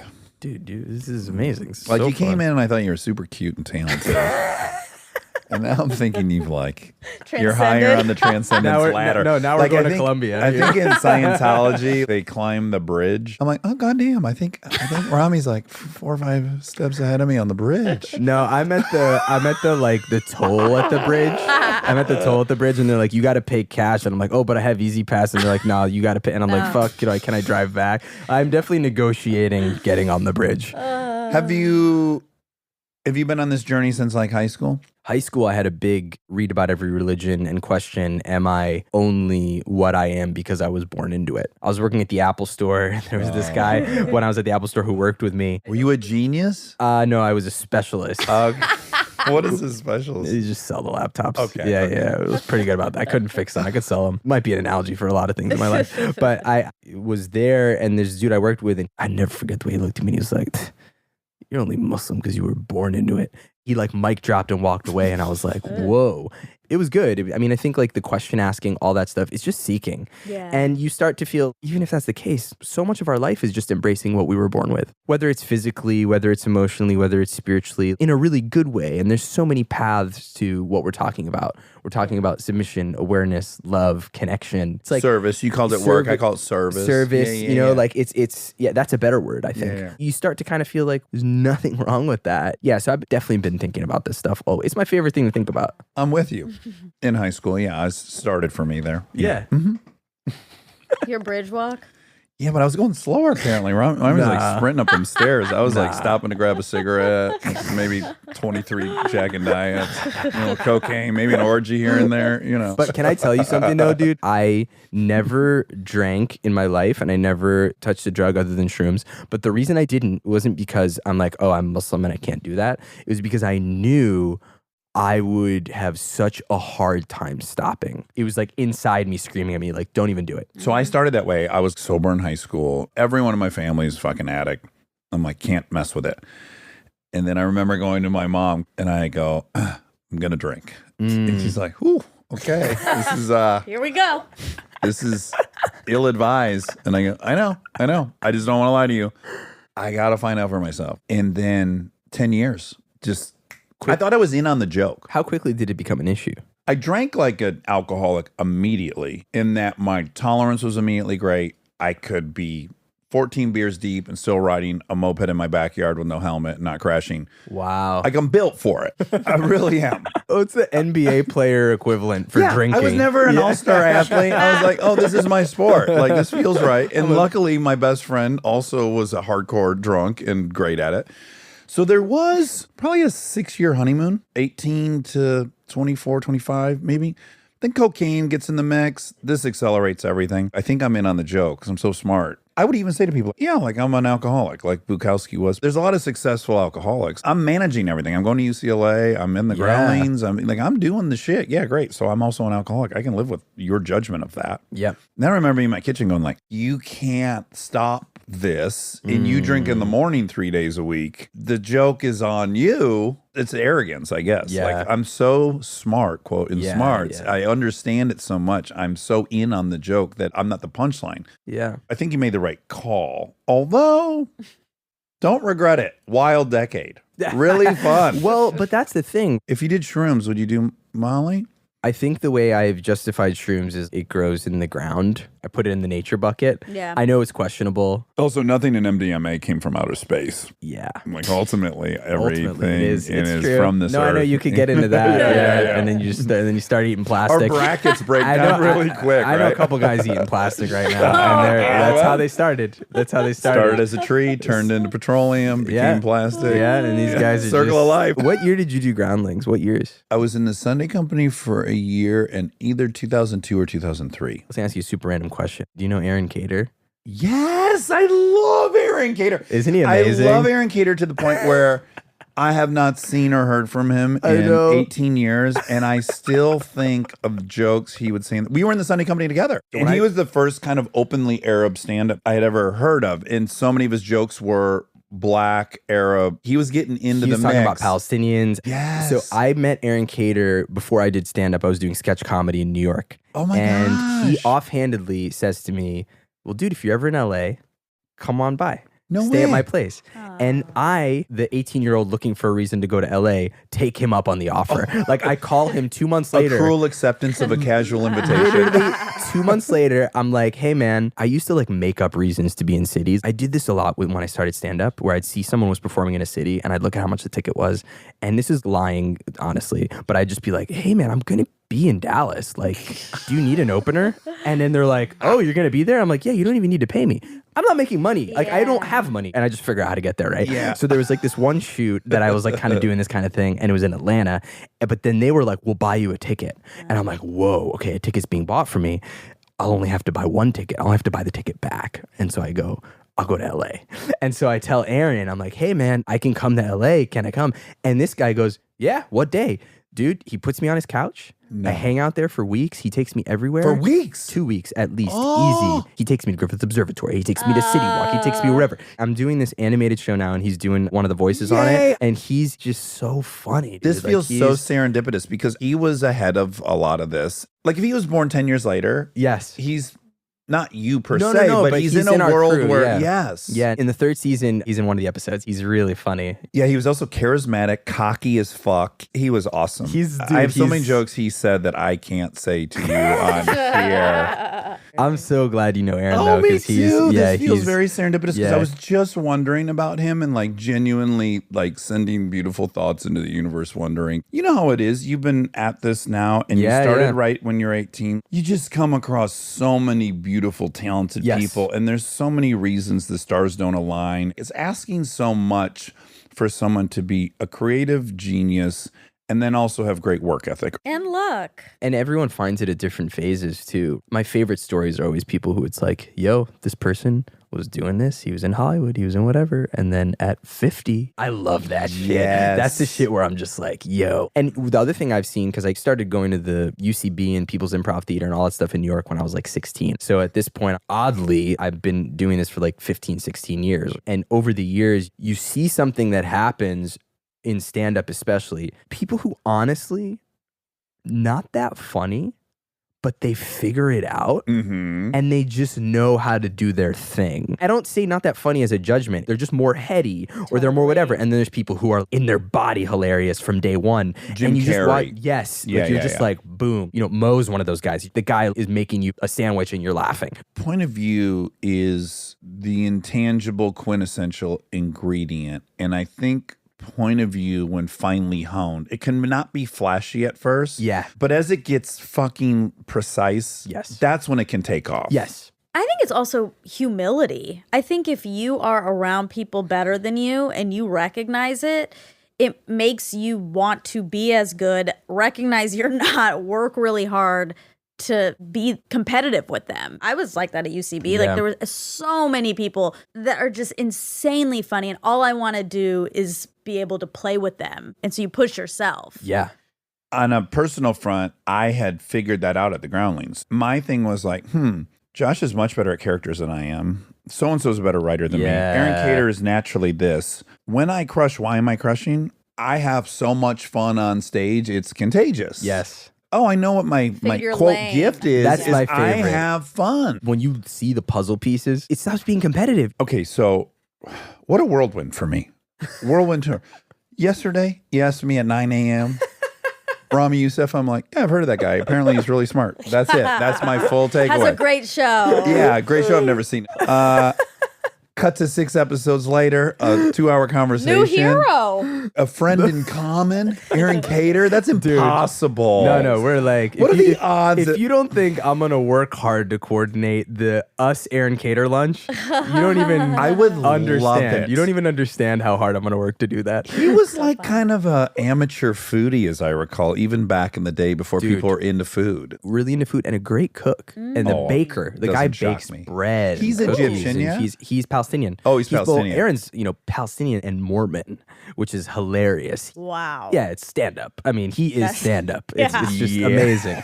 Fred Armisen's one-man show on SNL called Tony I Palmese. forgot. Half Italian, half Jewish, 100% crazy or something So like funny. that. Totally forgot about So that. funny. I knew 2 things to be true by the time I was 11. I was never going to be with Christy Brinkley, and the Mets were never going to win the pennant. Or some... He's crying on stage to the It's guys. worth watching. Anywho's, I'm all in, and we're going to exchange numbers. Please. Oh, my God. Wow, we're going to exchange numbers. It's So going to be great. exciting. You can't have Monica's number. Why? I think we could do a group text. It's Okay. fine. Okay. You're married. You're married. Yeah, everyone's married. Everyone's Okay. married. Rob's married. Jesus Christ. We didn't even get into Scott Baio, which I had so many. Oh. I just imagined like, what a ride. Okay. My first show that moved me out here was I did this Nick at Night sitcom with Scott Baio. Wait, which one? You would have probably never seen it. It was called See Dad Run. It wasn't marketed. It But wasn't. I love Nick at Night, so I thought maybe. 3 seasons. 3 Oh. seasons. Yeah. Yeah, it was just- and Ramy was like Donald Glover. He's like, I want to sit in the writer's room. I want to learn how this works. Nice. I did. A It was- student. It was a very creatively inspiring thing. Seeing how they made the show, and the showrunners were so gracious to me. It And was- if it was I a were really- you and I'm coming from New Jersey and I'm on the show with Scott Baio, I'm like, this guy's been in show business for 40 years. I need to know everything. It wasn't just that though. Gary Marshall would hang out there. Oh, So I then started to go, I'd go have meetings with Gary Marshall at the Falcon Theater and just talk to him about movies. Oh, You know, and wow. his son Scott Marshall was really kind to me too. And so it felt like, and we're shooting at Paramount. Yeah. Oh. Oh, the So dream. it's not Sunset Gower. If you move to LA, you work at Sunset Gower, you feel like, you know, When you I don't know go- what I'm doing. But Paramount. When the gate goes up at Paramount, Dude. my first movie was at Paramount without a paddle. And when the gate would go up, in my head, I'd hear, da, da, da. You feel it. I was a series regular at Paramount at 21. And then this is so insidery, but their security is like a swipe. It's really easy. Yeah, it's not yeah. like Warner Brothers where you got to like talk to 10 guards. Yeah. Like you can Show just your ID. swipe your way in and just go. So I had a swipe that worked 24 hours. And so I would go to Paramount sometimes at night and park my car and just walk through the New York facade. Did you ever bring any friends like that would course. visit? Like, let's go. I'd be like, dude, let's just go to New York, walk around, like New York let's just go. Street, We're in yeah. LA, let's go to New York. It's like having the keys to Disneyland It at was night. magic. And it was funny because that happened. It was my first thing that moved me here.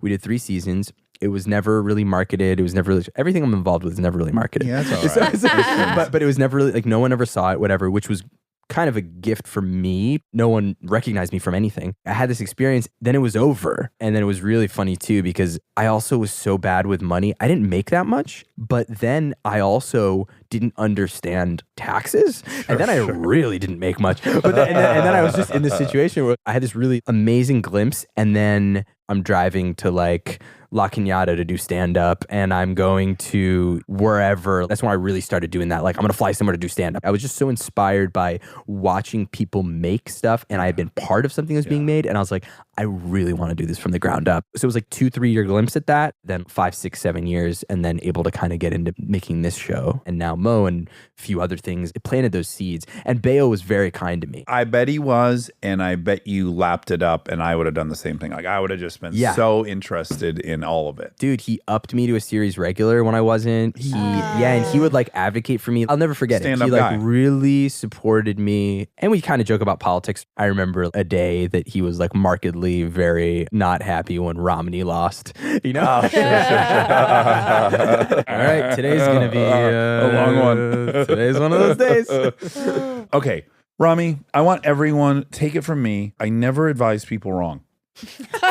No, I do advise people wrong, but never insincere. Everyone's got to start, Ramy. You're going to thank me. You're going to blow through I'm it. really excited. Yeah, I can't wait to be talking about it in the fact check. And everyone should watch Mo, which is also fantastic on Netflix, which you co-created with Mo Amir. Yes. You also have a movie coming out? Oh, right. You're in a thing called Poor Things. You're in like a Yes. fancy movie coming up. Yeah. Fancy Yes. movie with fancy people. Yeah, Oh, yeah. yeah. Yeah. What was that like? It was super fancy? It was it was amazing with Yorgos Lanthimos. You know, it's like sometimes you're going to work with someone and then you look up their stuff and you become a fan. This was like, no. I am a pre-existing Yes. Yorgos Lanthimos fan. Okay, I don't know Yorgos. He made The Favorite. Oh, we yeah. love The Favorite. Killing of a Sacred Deer, another really good movie of his. He has a great film called Dogtooth. You got to watch. I mean, he's He a also genius. created a series because I was watching one. I was like, this feels like The Favorite. And then I looked it up and he was a part of it. No? So the writer who wrote The Favorite and who wrote Does The Poor Great. Things does The Great. There it Yes, is. There it yes, is. Tony McNamara, amazing Whoa. writer. So Tony wrote this film with Yorgos.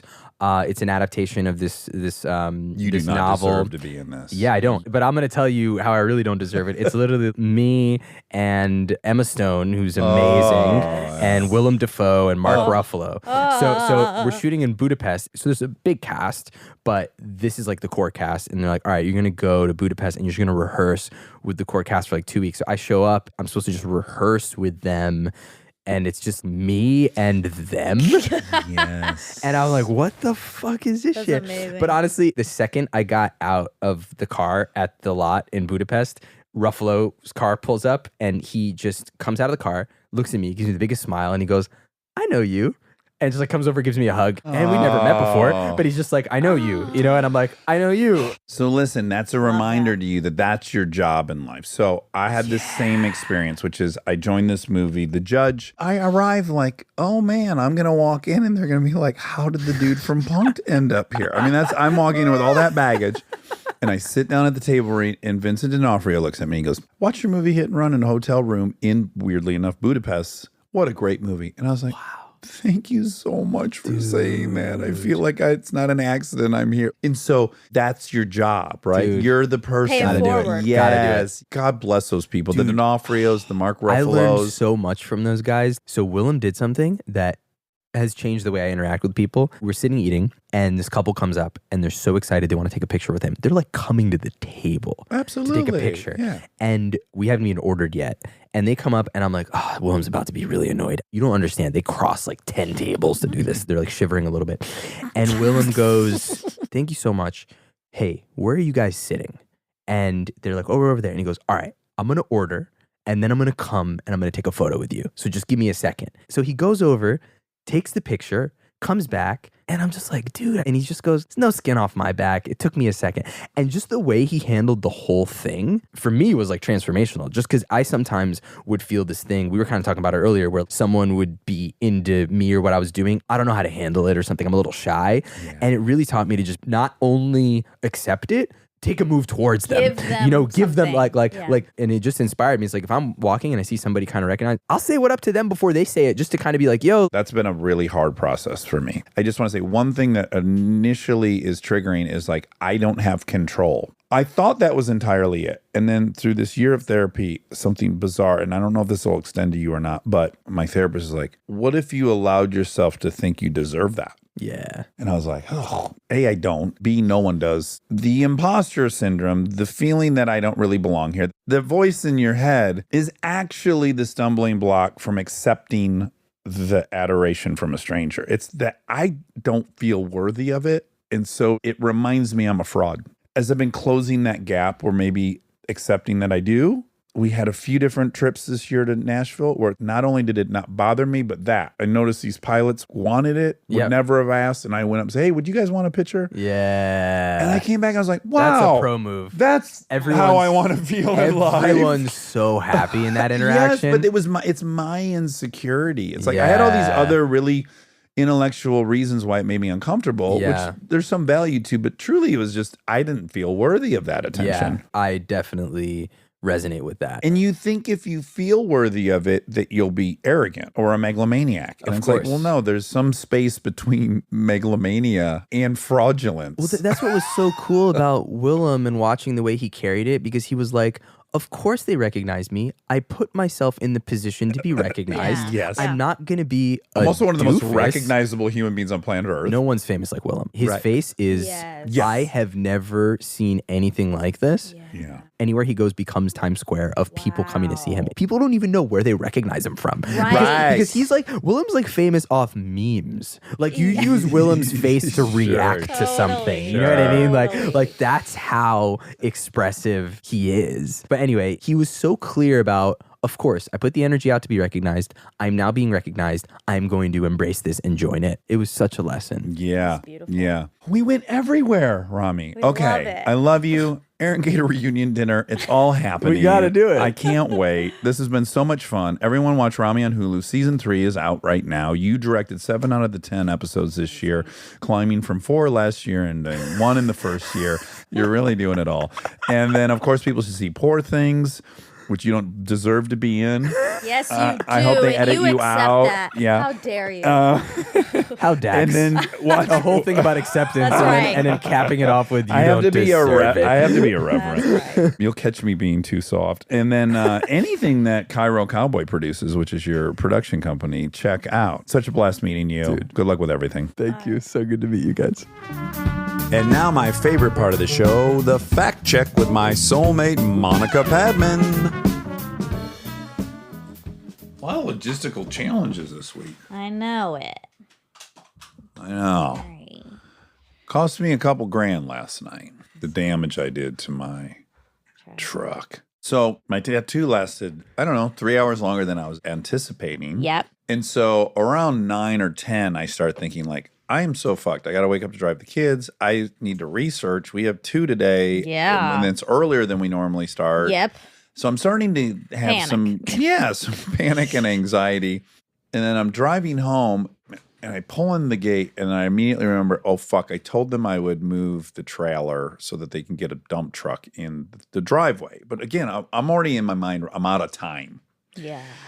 And when I pull in, I'm starting to think about that. And then I see my truck is pulled sideways in the driveway, crooked. Hey. And I look and Kristen's car's not there. Oh, because we were out. No, you were home. And I Oh, already yeah, known. Anna I already took it. knew you were home. Yeah. It looked to me like, oh my God, someone moved that truck in a hurry to steal Kristen's car. Oh. What the fuck is going on? And so I'm already FaceTiming, trying to get Kristen, and she doesn't answer. So now I go to, there was a home invasion. Oh my God. Okay, I to be r- fair to you, this has happened already. So, I want to say, why did your brain go there so fast, so cynical? But also, this has happened to you. Your car was stolen.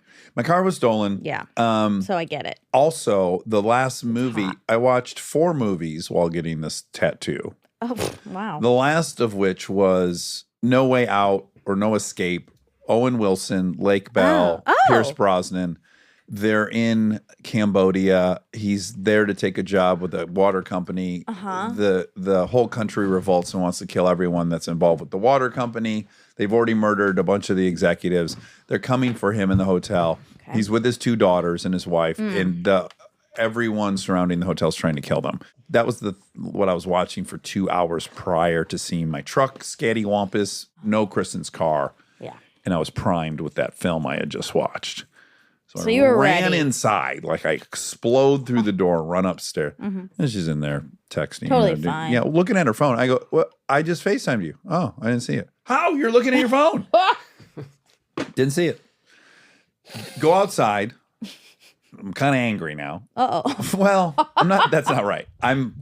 I'm frazzled, and now I got to go outside in the dark, and there's no way to maneuver my trailer because there's boxes of cobble stacked everywhere. I would normally point the truck to point the. Oh, I see what you're doing. I didn't know what you were doing. First of all, you look 5 years old right now. You have a fucking oversized bucket of M&Ms. Your little feet are hanging off the couch. They're nowhere near the floor. I'm wearing little sneakers. Yeah, the whole thing. Okay, so I go outside, and the only way I'm going to be able to get the trailer where they want it is I'm going to have to go off the ledge of the driveway where they've been flattening out and leveling. Yeah. And it's a good 12-inch drop.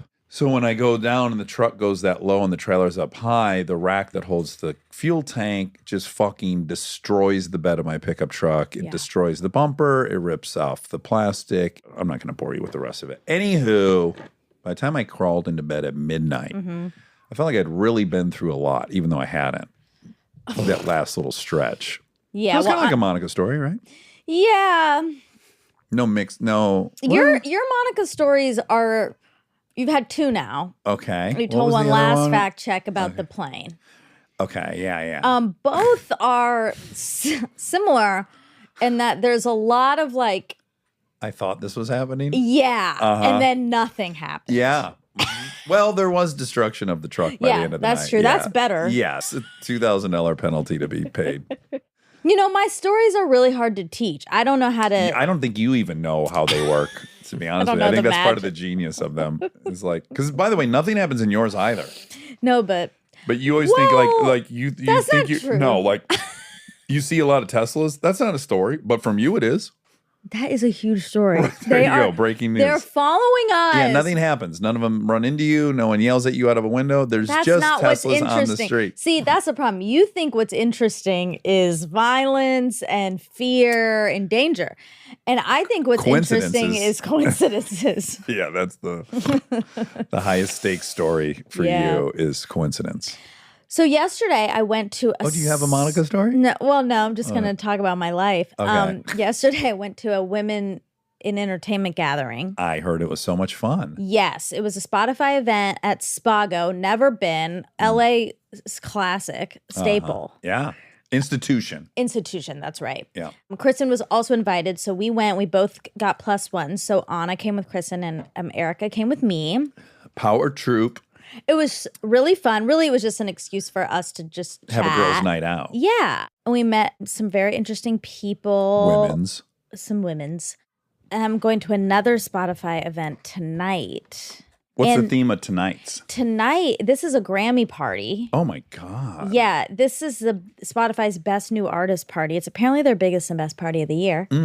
I read that. I don't know how many parties they have, but but I think they have about 20 this week. Well, yeah, then Because we're going to another one on Saturday. That's right. Me and you are going to one on Saturday. Yeah. And I'm wearing different outfits for each one. Yeah, you're like on a press tour. You got to have like 10 looks for the week. Exactly. Yeah. Well, and so Jordan texted like an hour ago and he was like, "Do you want to walk the carpet?" And I was like, "Oh, I should." Gotta walk. Yeah, that I was like, carpet. No, "I you gotta should." strut that carpet. But then I was like, "Oh fuck!" Now I have to figure out hair and makeup of some sort. So Matt is gonna come do my hair. Oh, lovely. But I couldn't figure out makeup, so I'll have to do my own. Which You're good at that. I do think of the two, I'm Yeah. definitely better at makeup. Right. So yesterday, I wore a vintage Valentino Is that what that was? outfit. That was old. It looks so new. Well, it was new to me, but it was vintage. Meaning it's 20 some years Right. old. Wow. So cool. Vintage couture. Couture. Yeah. It was very beautiful. Thank you. Yeah. I loved it. I was really excited to get to wear Cool it. plaid. The green and blue plaid. Yeah. I like that plaid combo. Yeah. And tonight, I don't know what I'm going to wear yet. I just know what shoes Hot I'm going to pink wear. mini and a halter top.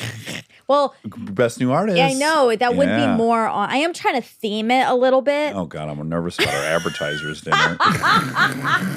We're wearing like a fucking business suit. Well, Boring. probably, Yeah. yeah. Business suits are cute. Yeah, but tonight I'm gonna get really You're gonna be wearing a belt. funky. No, I know. I'm gonna wear some Oh, Prada you should try out shoes. your new look. Just go in pantyhose. Remember you said that was the new it is look? in. Yeah, just go in some pantyhose. No, you wear pantyhose over like kind of big underwear. Big girl underwear. Actually, Oh my God, you gonna try it? Oh my God, you have a gleam in your eye. Like you're really gonna try it. I'm not gonna. You scared me too much. But if this would be the place to try to it. try it. You know what? I'd wear a sweater Oh if I were gonna do it. yeah. I'd wear a like kind of thick sweater. It's supposed to be mixed messies. Well, sure. It's like she forgot her pants, but boy, she has a thick sweater on. Yeah. Yeah. Conservative, and then Hoary. that's right. So I don't think I'm gonna do that, but I am gonna wear some new shoes that I've been wanting to wear for a bit. Great. Yeah. So Skechers? anyway, Prada heels. Oh, Prada heels. Prada Ooh, heels. maybe I should wear my suspenders. I don't know what I'm gonna wear. Wow. Yeah. It must be stressing you out that you're sitting here. It You is. should be at home planning your outfit. I kind of detected that like 5% when we started. Really? Yeah. No, I could tell have you wanted to be time. getting your ducks in a row back at the I have plenty of apartment. time. Okay. I can always say I don't want to do the carpet when I get there. Like I can freak out. Yeah. Pull the plug on that. Yeah. But I No feel like contractual I obligation. should. Yeah, of course. Especially because I'm fashion now and I need more pictures of me being fashion To cement yourself. to accelerate my fashion status. Uh-huh. You know, someone brought up Anna Wintour earlier, someone we interviewed. Yeah. Woo! I could get like a PQ when I hear her name. Really? Yeah. Yeah. Just because of everything she means. I get it. Yeah. I mean, I don't get it, but I it's understand. like when you hear Toto. Yeah, or think of Tom Brady. Right. Like there's something that No, but I like Toto as the analogy because it's not. I mean, she is obviously insanely fashionable, but it's not her. It's her legendary chess movements she's Okay. done. Like she runs the industry. It's not like she's Are you saying Kendall that Jenner. Tom Brady doesn't run the offense? no. 'Cause he runs the Tom shit out Brady of it. is equivalent to Kendall Jenner fashion. Okay. You look at them. I mean, one of many, but you look at them. It's different. Okay, It's great. Toto. She's setting fashion. She's the other people are partaking deciding. in it. Exactly. Yes. She's at the helm. Like Yeah. Toto. Yeah. I don't get the Toto reference, but I'm going to That roll was with really it. The good. band or the No, Toto from Mercedes. Oh my God, I thought the band. Oh. Can you understand how I did not understand why? Now, but Yes. now do you see how Because good I of love Bless the Rains in Africa Oh, and that's right. Rosanna. Okay. Never met a girl. I'm like, yeah, that feels good. Oh, But Anna Wintour, I don't see the parallel. but now But Toto Wolff. yes, Yes, Toto Wolff is like, Anna he's Wintour. the most masculine man on the planet. Can you give me my validation Yeah, that was a absolutely. good That was analogy? a great analogy. Thank you. When it was clear that it wasn't the band, which made zero sense. Or, I mean, once you said no, it wasn't Toto, I'm like, the toilet seat? Oh shit! Also a great brand. Well, yeah. I like Yeah. Brondle more, but they are nice. I like Toto. When we were in Hawaii, they had a They had a Toto, and I Toto. loved it. Mhm. And I want one. I like the Brondle more. I'll try both. Okay. Well, you've tried both. I like Toto. I like Okay. Toto more too. You do? Okay. Two Do you ha- Totos do you and have one a Toto? Brondle. Yeah, I have a Toto. Does it warm up? Have you ever ridden the Brondle? I don't think I have. Okay, then you're not qualified your, to answer. Your old house, yeah. Yeah, the old house had it. You rode it hard. You did all the treatments? have, yeah. Okay. I've used the bidet on it. Yeah. I didn't, to be fair, I didn't actually use the bidet on the Toto. I just really liked everything. You didn't? No, I used the seat warmer and I pooped When you on it. shit, you didn't clean your asshole? I don't. Oh, I shower. Oh my God, Monica. Ooh, You're an animal. Stop. Oh my Don't- God. You just dumped and then You're didn't use what? It was right there. You're you hit a button that so says elitist. It says rear for your rear hole. You're so. You hit the elitist. button and then you're getting sprayed with warm water. I know, It's but getting rid of sometimes- all the debris. Sometimes I get grossed out by it. Like Oh. it's old poopy water that's coming back into my butthole. Like that's kind of what I feel. Fresh, about clean mountain spring water. I don't think so. I cannot believe you're not hosing down your anus when you have the option. Hooked up to a water line. I so was it's coming- You It's can- you guys they're can keep believing they're what not you wanna pulling it from the believe. toilet bowl. You want to? You know It's what? not like a yes, it's a pond. cycle. No, it's not. It's not a pond. Anywho, My mind is blown right now. why? I am shocked. I and shook. shower, so it's more. There's soap in there. You took a shower after every dump you took in Hawaii. No, you didn't. Probably not. No, I know you didn't. Well, no, you don't. I do because I know that you said you hadn't showered in a couple days. No, not true. Oh. Wash my hair. I didn't wash my hair, but I showered every day. Okay. I showered every day. The first day there? I showered as soon as I landed. Oh my God. Remember, I already 'Cause told you you this. did. At the I've been, airport? huh? At the airport? In Hawaii. You guys, I hate you guys. I landed, I got to the hotel, and then First order of business. First order of business, but I showered. I told you I've been doing that now because I feel gross on airplanes. Right. Then I pooped some other time and then Right. showered after that. Great. I'm not doing this, okay? All I'm right, very great. clean. I'm done. I'm done. You know what I use? Your stupid Hello Bello wipes. You brought them with you on the trip? I normally do. I didn't in Hawaii, Okay, but so you were pretty dirty down there in Hawaii, it sounds like. I'm cutting all of this. I gotta go get ready for my I'm fancy sure. event, okay? All right. So You know you're just what's in it for the seat warmer. Do you know what's embarrassing? Tell me. So I'm bringing Anna with me to this party. When- Anna, not Wintour. well, that's We were Anna. just talking about Anna her. Wintour. Anna Wintour. Nope. Anna, our friend Anna, she's the youngest, hippest friend we have. Yep. And she's not Gen Z, but I say she's Gen Z. Mm-hmm. So I'm bringing her because she's hip. And when I looked at the list of new artists, I was like, I don't know any of these people.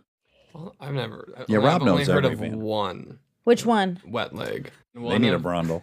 One of them's on the show Mo. One of the Oh, guys. cool. Oh, I love Mo. Oh, that's cool. I love that guy. And one's Yeah. a 12-year-old. Ding, ding, ding. What? This is Ram- Ramy's. Oh, it is? Yeah. That's a crazy ding, ding, ding. Oh, my God. I knew we'd get there. Ramy. And there's a 12-year-old saxophone prodigy from France. Oh, cool. Yeah, let it rip. I hope he plays. Will you hit on him? Dax. All right. Now, ding, ding, ding, young people. Yeah. Jenna Ortega. Yes. We love her. I love her. We brought up Wednesday on this. I mean, we've been talking about Wednesday for a long time, but it comes up. And I was looking up some numbers. Oh. It was the most watched show in a week with 341 million hours. Surpassed Stranger Things' previously held record. Really? Mm-hmm. I don't doubt that. It's been picked up for a season 2. Oh, wonderful. Yeah. I want them to order 7 seasons. Me too. But then you get into Her old. Mm-hmm. Have we talked about this? The parallels between that show And and Veronica Veronica Mars are insane. The characters on the surface are so different. They're not. They're both like Yeah. sarcastic, irreverent, outcasts. they're not so different on the surface. What do you mean? They're Well, Wednesday's the so same. extreme. She's a monster. I don't know what she is. A ghoul. No, a we goblin. don't know what she is. That's the whole point. That's But the she has problem. visions and superpowers and all this stuff. That's the one part I want to ask her Hmm. what she is. What are you? No, but Ron is Weasley?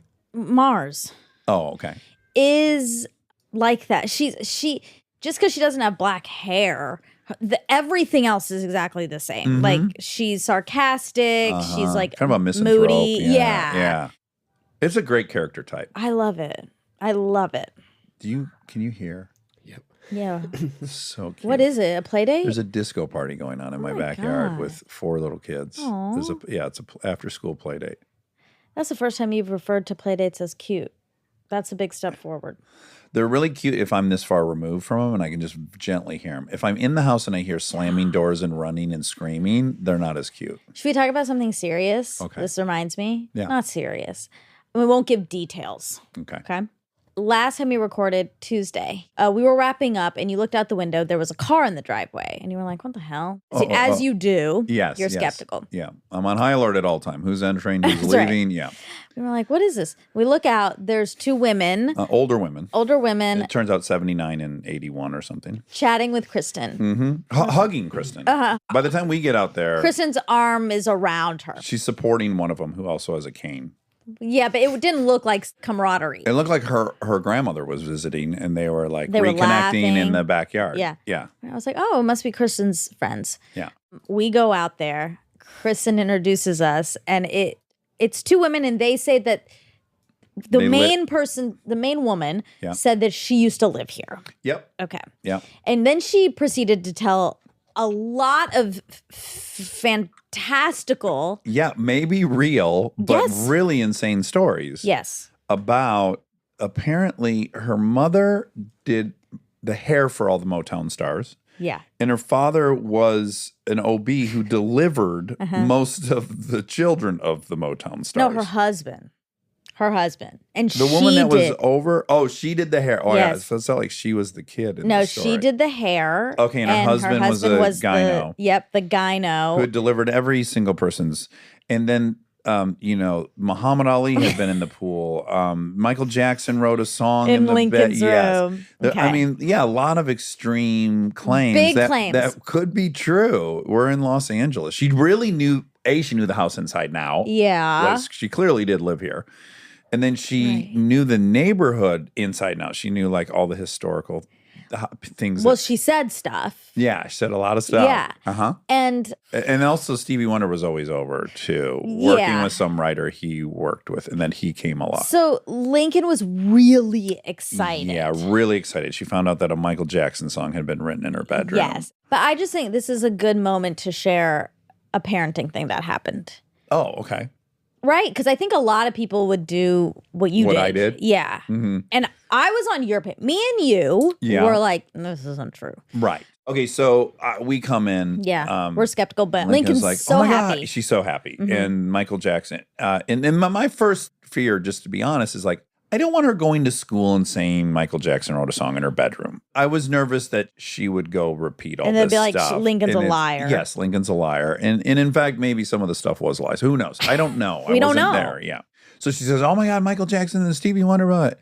And Michael Jackson wrote a song in my bedroom. And I said, yeah, maybe. That's what I said. Maybe. Yeah. And her face fell. I thought I was being soft about it. Yeah. I mean, to be I honest. actually think you were. Yeah. What I wanted to say is like, hun, I doubt that. Yeah. But this is fun. Let's take it for what it is. Right. You know, I wanted to like enjoy this moment. What's fun is that this woman who grew up, lived here is here and she's having a great time. Somebody's here. Yeah. Telling stories. Telling really interesting stories, whether they're true or not. Yeah. And I said, yeah, maybe. Mm-hmm. And then she got completely crestfallen. She walked away quietly. I said, oh, hold on, baby. I didn't mean to rain on your parade. She didn't want to talk. Yeah. She left. I felt miserable. Yeah. I mean, I hate that. I hate know, that. but it's a tricky situation. That's why I wanted to talk about this. This is tricky. It is. It kind of circles back to the conversation we had about White Lotus and whether you loan the money to the kid knowing he's getting scammed. So, and I'm so against that. Yeah. So she was very upset. And then so when she came back, I said sorry, but she wasn't really having that. And then, by the way, I know this is why it broke my heart. She wasn't mad at me. I think she was embarrassed that she believed it. 100%. And I do not, that is not a sensation I want to give her. I know. That you are a fool. That you're a fool for believing this. Yes. Yeah. This nice beautiful lady. story. And so I sat on the couch and I said, can I just look at you for 1 second? I am so sorry that I rained on your parade. I didn't need to do that. And I promise that's not what I'm going to do in the future. I regret doing that. And then that was nice of you. And then she forgave me. And then it became really salient that she was just embarrassed. Yeah. So I think everything kind of dissipated and it was fine after that. But this is so hard. I think you handled it perfectly, but also, man, the alternative is just let someone believe every single thing that gets said to them. I mean, on the scale, you are on one end, and I don't think I'm on that end, but you're in the middle, always, I think, of Kristen and I on this, whatever spectrum this is of trust. I'm on the middle, but in this case, the middle leans towards no. Right. So, or at least towards, we just don't know. We won't. Yeah, it's a big claim. I don't know why Michael Jackson's writing songs anywhere but his studio or his own house. I don't know why I don't even know why he was ever here. But here's what I think is that, so my fear, yes, of her believing everything, maybe repeating it, maybe embarrassing herself, maybe being called a liar, or all those things.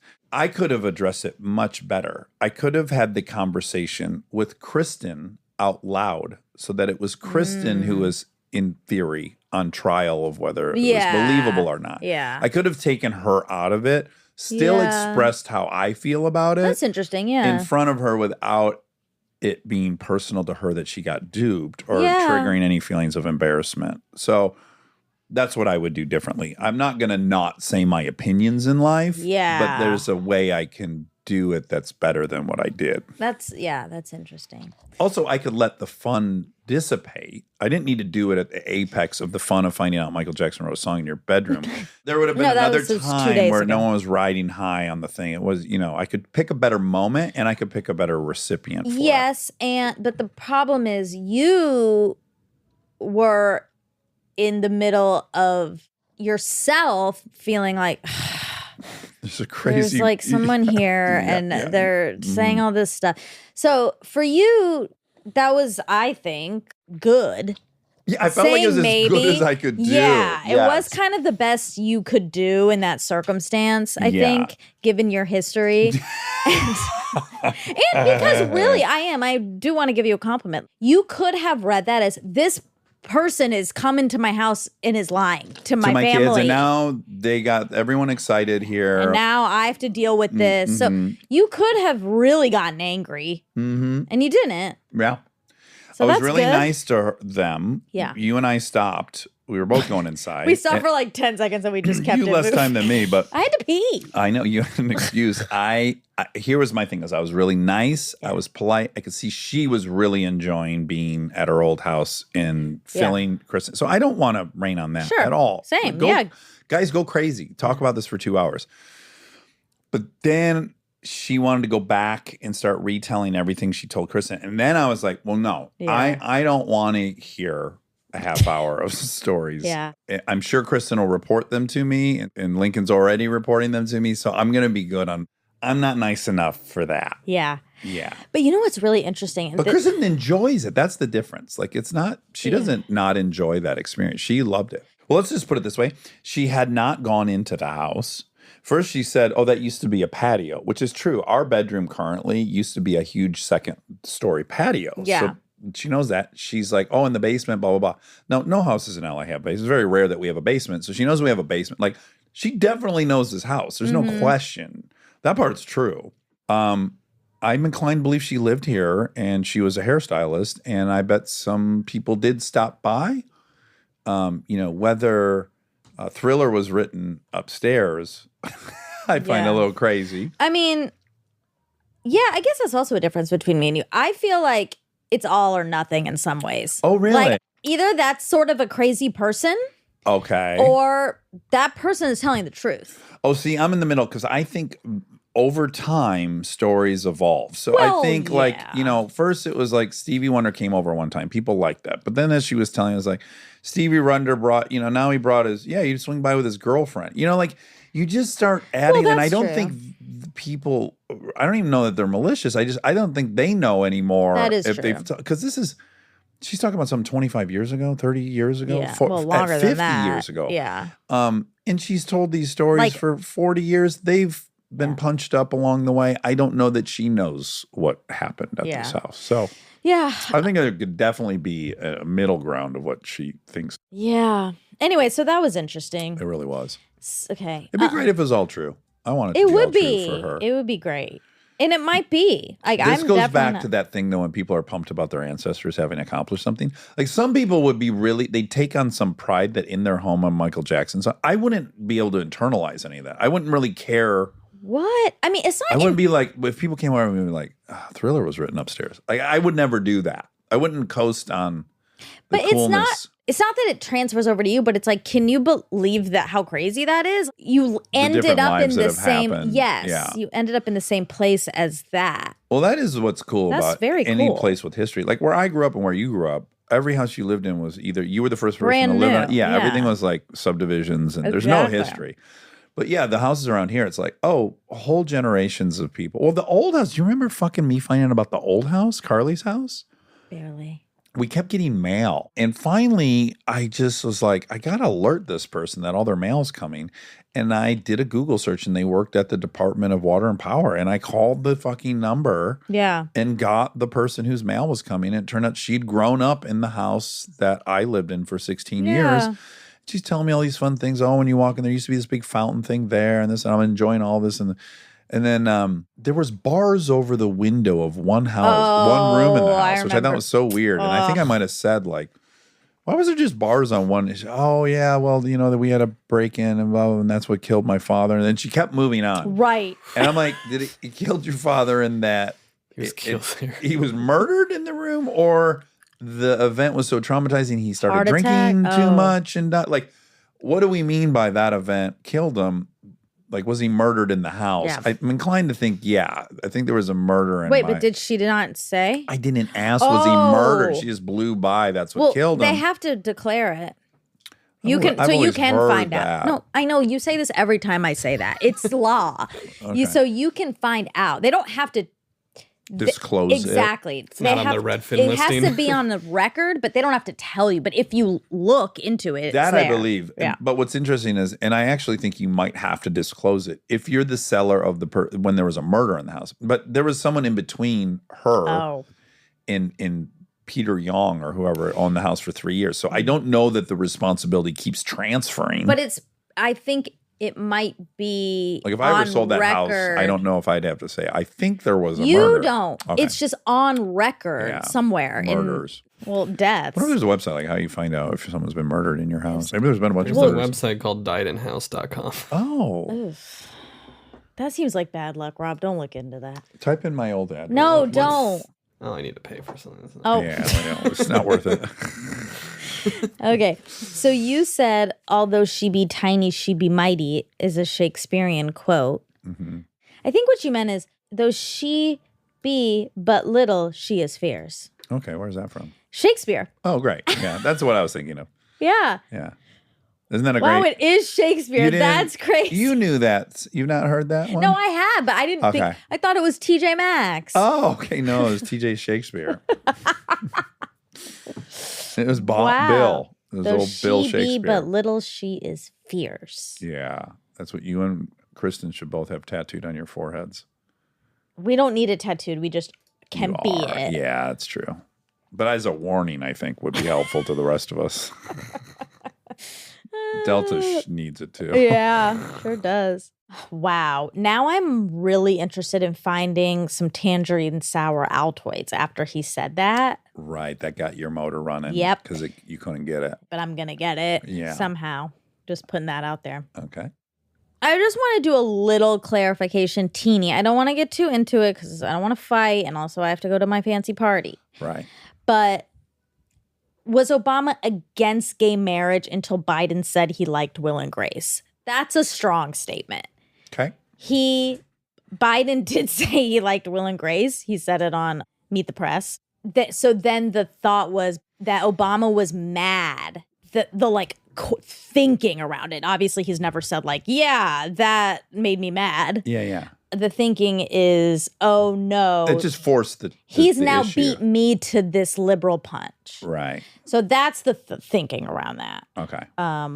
They're like, he got ahead of him on same-sex marriage. Yeah. But it's entirely well documented that he was against gay marriage, unfortunately, for a period. Yeah. And then, so it was soon after that he said he supported Like it. within hours. No, but teasing. but I think days. Okay. Yeah. Well, that sounds kind of connected. Well, I think he was like, well, now it's out there that we Yeah. are doing stuff and moving forward. So I guess I got to say something. Right. Yeah. Okay. I was looking up deaths, dog deaths. Because you were saying in Russia, remember, there's a lot of hypocrisy. Oh, yes. On our That they had end. been rounding up and killing stray dogs in Sochi. Yeah. It says about 950 cats and dogs are euthanized daily across the country because of the lack of space. So 1,000 This a day. is according to dailypause.com. It's not an org. It's too cute of a name to really be trusted. Okay, also according to the Zebra, an estimated 78 million dogs are owned as pets. Every year, 3.3 million dogs enter shelters and 670,000 are euthanized. Yeah, so 2,000 a day. It's a lot. Yeah, so I don't know how many they were killing in Sochi, Well, but I doubt it topped 2,000 Well, a day. Pause is saying 950 a day, but Right, but if you it's divide Zebra. 365 by 670. I know. So we have two numbers we're working with. What was the Zebra, second one? the Zebra versus Oh. Daily Pause. Okay. Still, what we could agree on is that in a 2-week period in the U.S., we're killing minimally 14,000 dogs shit. and maximally 28,000. And I can't imagine the Russians killed more than Wait, 28,000. I found a better stat. Okay. Because, well, not better, but it is a SP8. .org, ASPCA, Yeah, yeah. that's what we need. Each year, approximately 920,000 animals are euthanized, 390,000 dogs, and 530,000 cats Yeah, so each a year. million animals a year. Again, I just can't imagine Sochi topped that. I didn't look. Do you want to see how many dogs were killed in Sochi? But yeah, Yeah, I I mean- don't think so. Although they do have a lot of stray animals. I think even if they were shooting them all day long, they'd be hard pressed to get above 5,000 a day. Yeah, I don't know. 5,000 to 7,000. A day. I don't know if that's a day. For the Olympics. For the current roundup began. Is it on Daily Pause? BuzzFeedNews.com. I mean, this is 5,000 to 7,000 ahead of the Olympics. That's a couple days of, Yeah, of us. yeah. Okay, I'm gonna play just a second of something. Holiday season means theater season, and Hugh Jackman is back on Broadway, but it's completely sold out. So why not head off Broadway and check out a different kind of one-man show? Tommy Palmese and half Jewish, half Italian, completely neurotic. Oh, best sketch Hey, ever. God, it's me, little Tommy Palmese from 81st Street. If I'm half Jewish and half Catholic, where do I go when I die? By the time I was 15, I knew 3 things to be true. Number 1, Christy Brinkley was never going to go out with me. Tommy Palmese You have to tells his life watch it, story 'cause through characters in a show that can only be described as 4 hours. Oh, here we go. Why are you in bed? You got the chicken pox? Oh, Tommy, I'm gonna die. Well, why? Is it because I was bad? People are Is it leaving. because I was bad? Is it because I was a bad boy? Is it because I was bad, Grandma? Before the show started, Tommy was pretending to be a janitor, like he wasn't about to be in the play. You could tell he was the actor. There was just too much business. Portion of Backstage Magazine. And Jeffrey Kellogg of the New York Times says Tommy spends most of the play trying to get a video to work. What you would have seen. You know, I'm gonna try. Oh It's my just a God. man and a stage. And a bathroom that's located behind the stage. Every building above 95th Street. Level. That's so Torn down. UCB. Yeah, it's big time. Bulldozed. There's no paper. There's no paper. Tommy Palmese has a critic raving, the whole thing just Ding, stressed ding, me ding. out from beginning Brundle. to end. How about this? You think I'm losing my mind now? Audiences cannot get enough. Excuse me, the show's not over Hi, yet. I have to go. I got an emergency text that I have to leave. Can I see the text? No. I see the text. He's running So away. forget Hugh Jackman. Come see Tommy Palmese in half Jewish, half Italian, completely neurotic. Is that it? Is there any? Do you see a moving image? Yeah. God, that's in my top 10 of all time. Oh, it's so good. Highly recommend watching that. Yeah, because you need to visually. see the visuals. But, yeah, Was that everything? yeah. I mean, That's we cool, loved you- Ramy. Oh my God, I love him. So too. thoughtful Mm-hmm. and interesting. The show's and smart. so fucking good. Like, I'm not happy to leave Hawaii. I want to stay No. in Hawaii. Yeah. But I was like, oh, but I can watch Ramy. Oh, you couldn't And- watch that on your laptop. They don't have Hulu in Hawaii, right? No, they do. It's On US. your laptop. But aside from that, I had my hands full with sleeping in the same bed with, Delta. And Speaking of that, Hawaii is very confusing in that way. it is. It feels like another country. Yep. They give you a weird slip when you're on the plane, making you believe you're in another country. Mm-hmm. You have to send it through that machine on your way in. It is also preposterous. It's part of the U.S. I mean, you're I on a know. tropical island in the South Pacific. You know that this is a stretch. Yeah, like 6 how hours into the ocean. Yeah. Yes. Yeah. And David texted me before we left, and I was saying, my flight's at 6 or whatever for Hawaii. And he was like, ooh, international traveler. And I was like, well, no, because Hawaii is part of the United States. Yeah. And he was like, oh, yeah. Do you have to bring a passport? And I was And like, then you got a little no. nervous. Of course not. But then he was like, do I? And I had to look it up. Well, when we went in quarantine with Yeah. the pod, that's the hardest I've ever had Yeah. to work to get into a We place. basically had to get visas. Yes, it was harder than I've been to some of it. I went to Russia for Christ's sake, and it was easier. Yeah. Yeah. Anywho, well, that's all. All right. Love you. Love Ramy. Yes. Love everyone. Bye. Be well.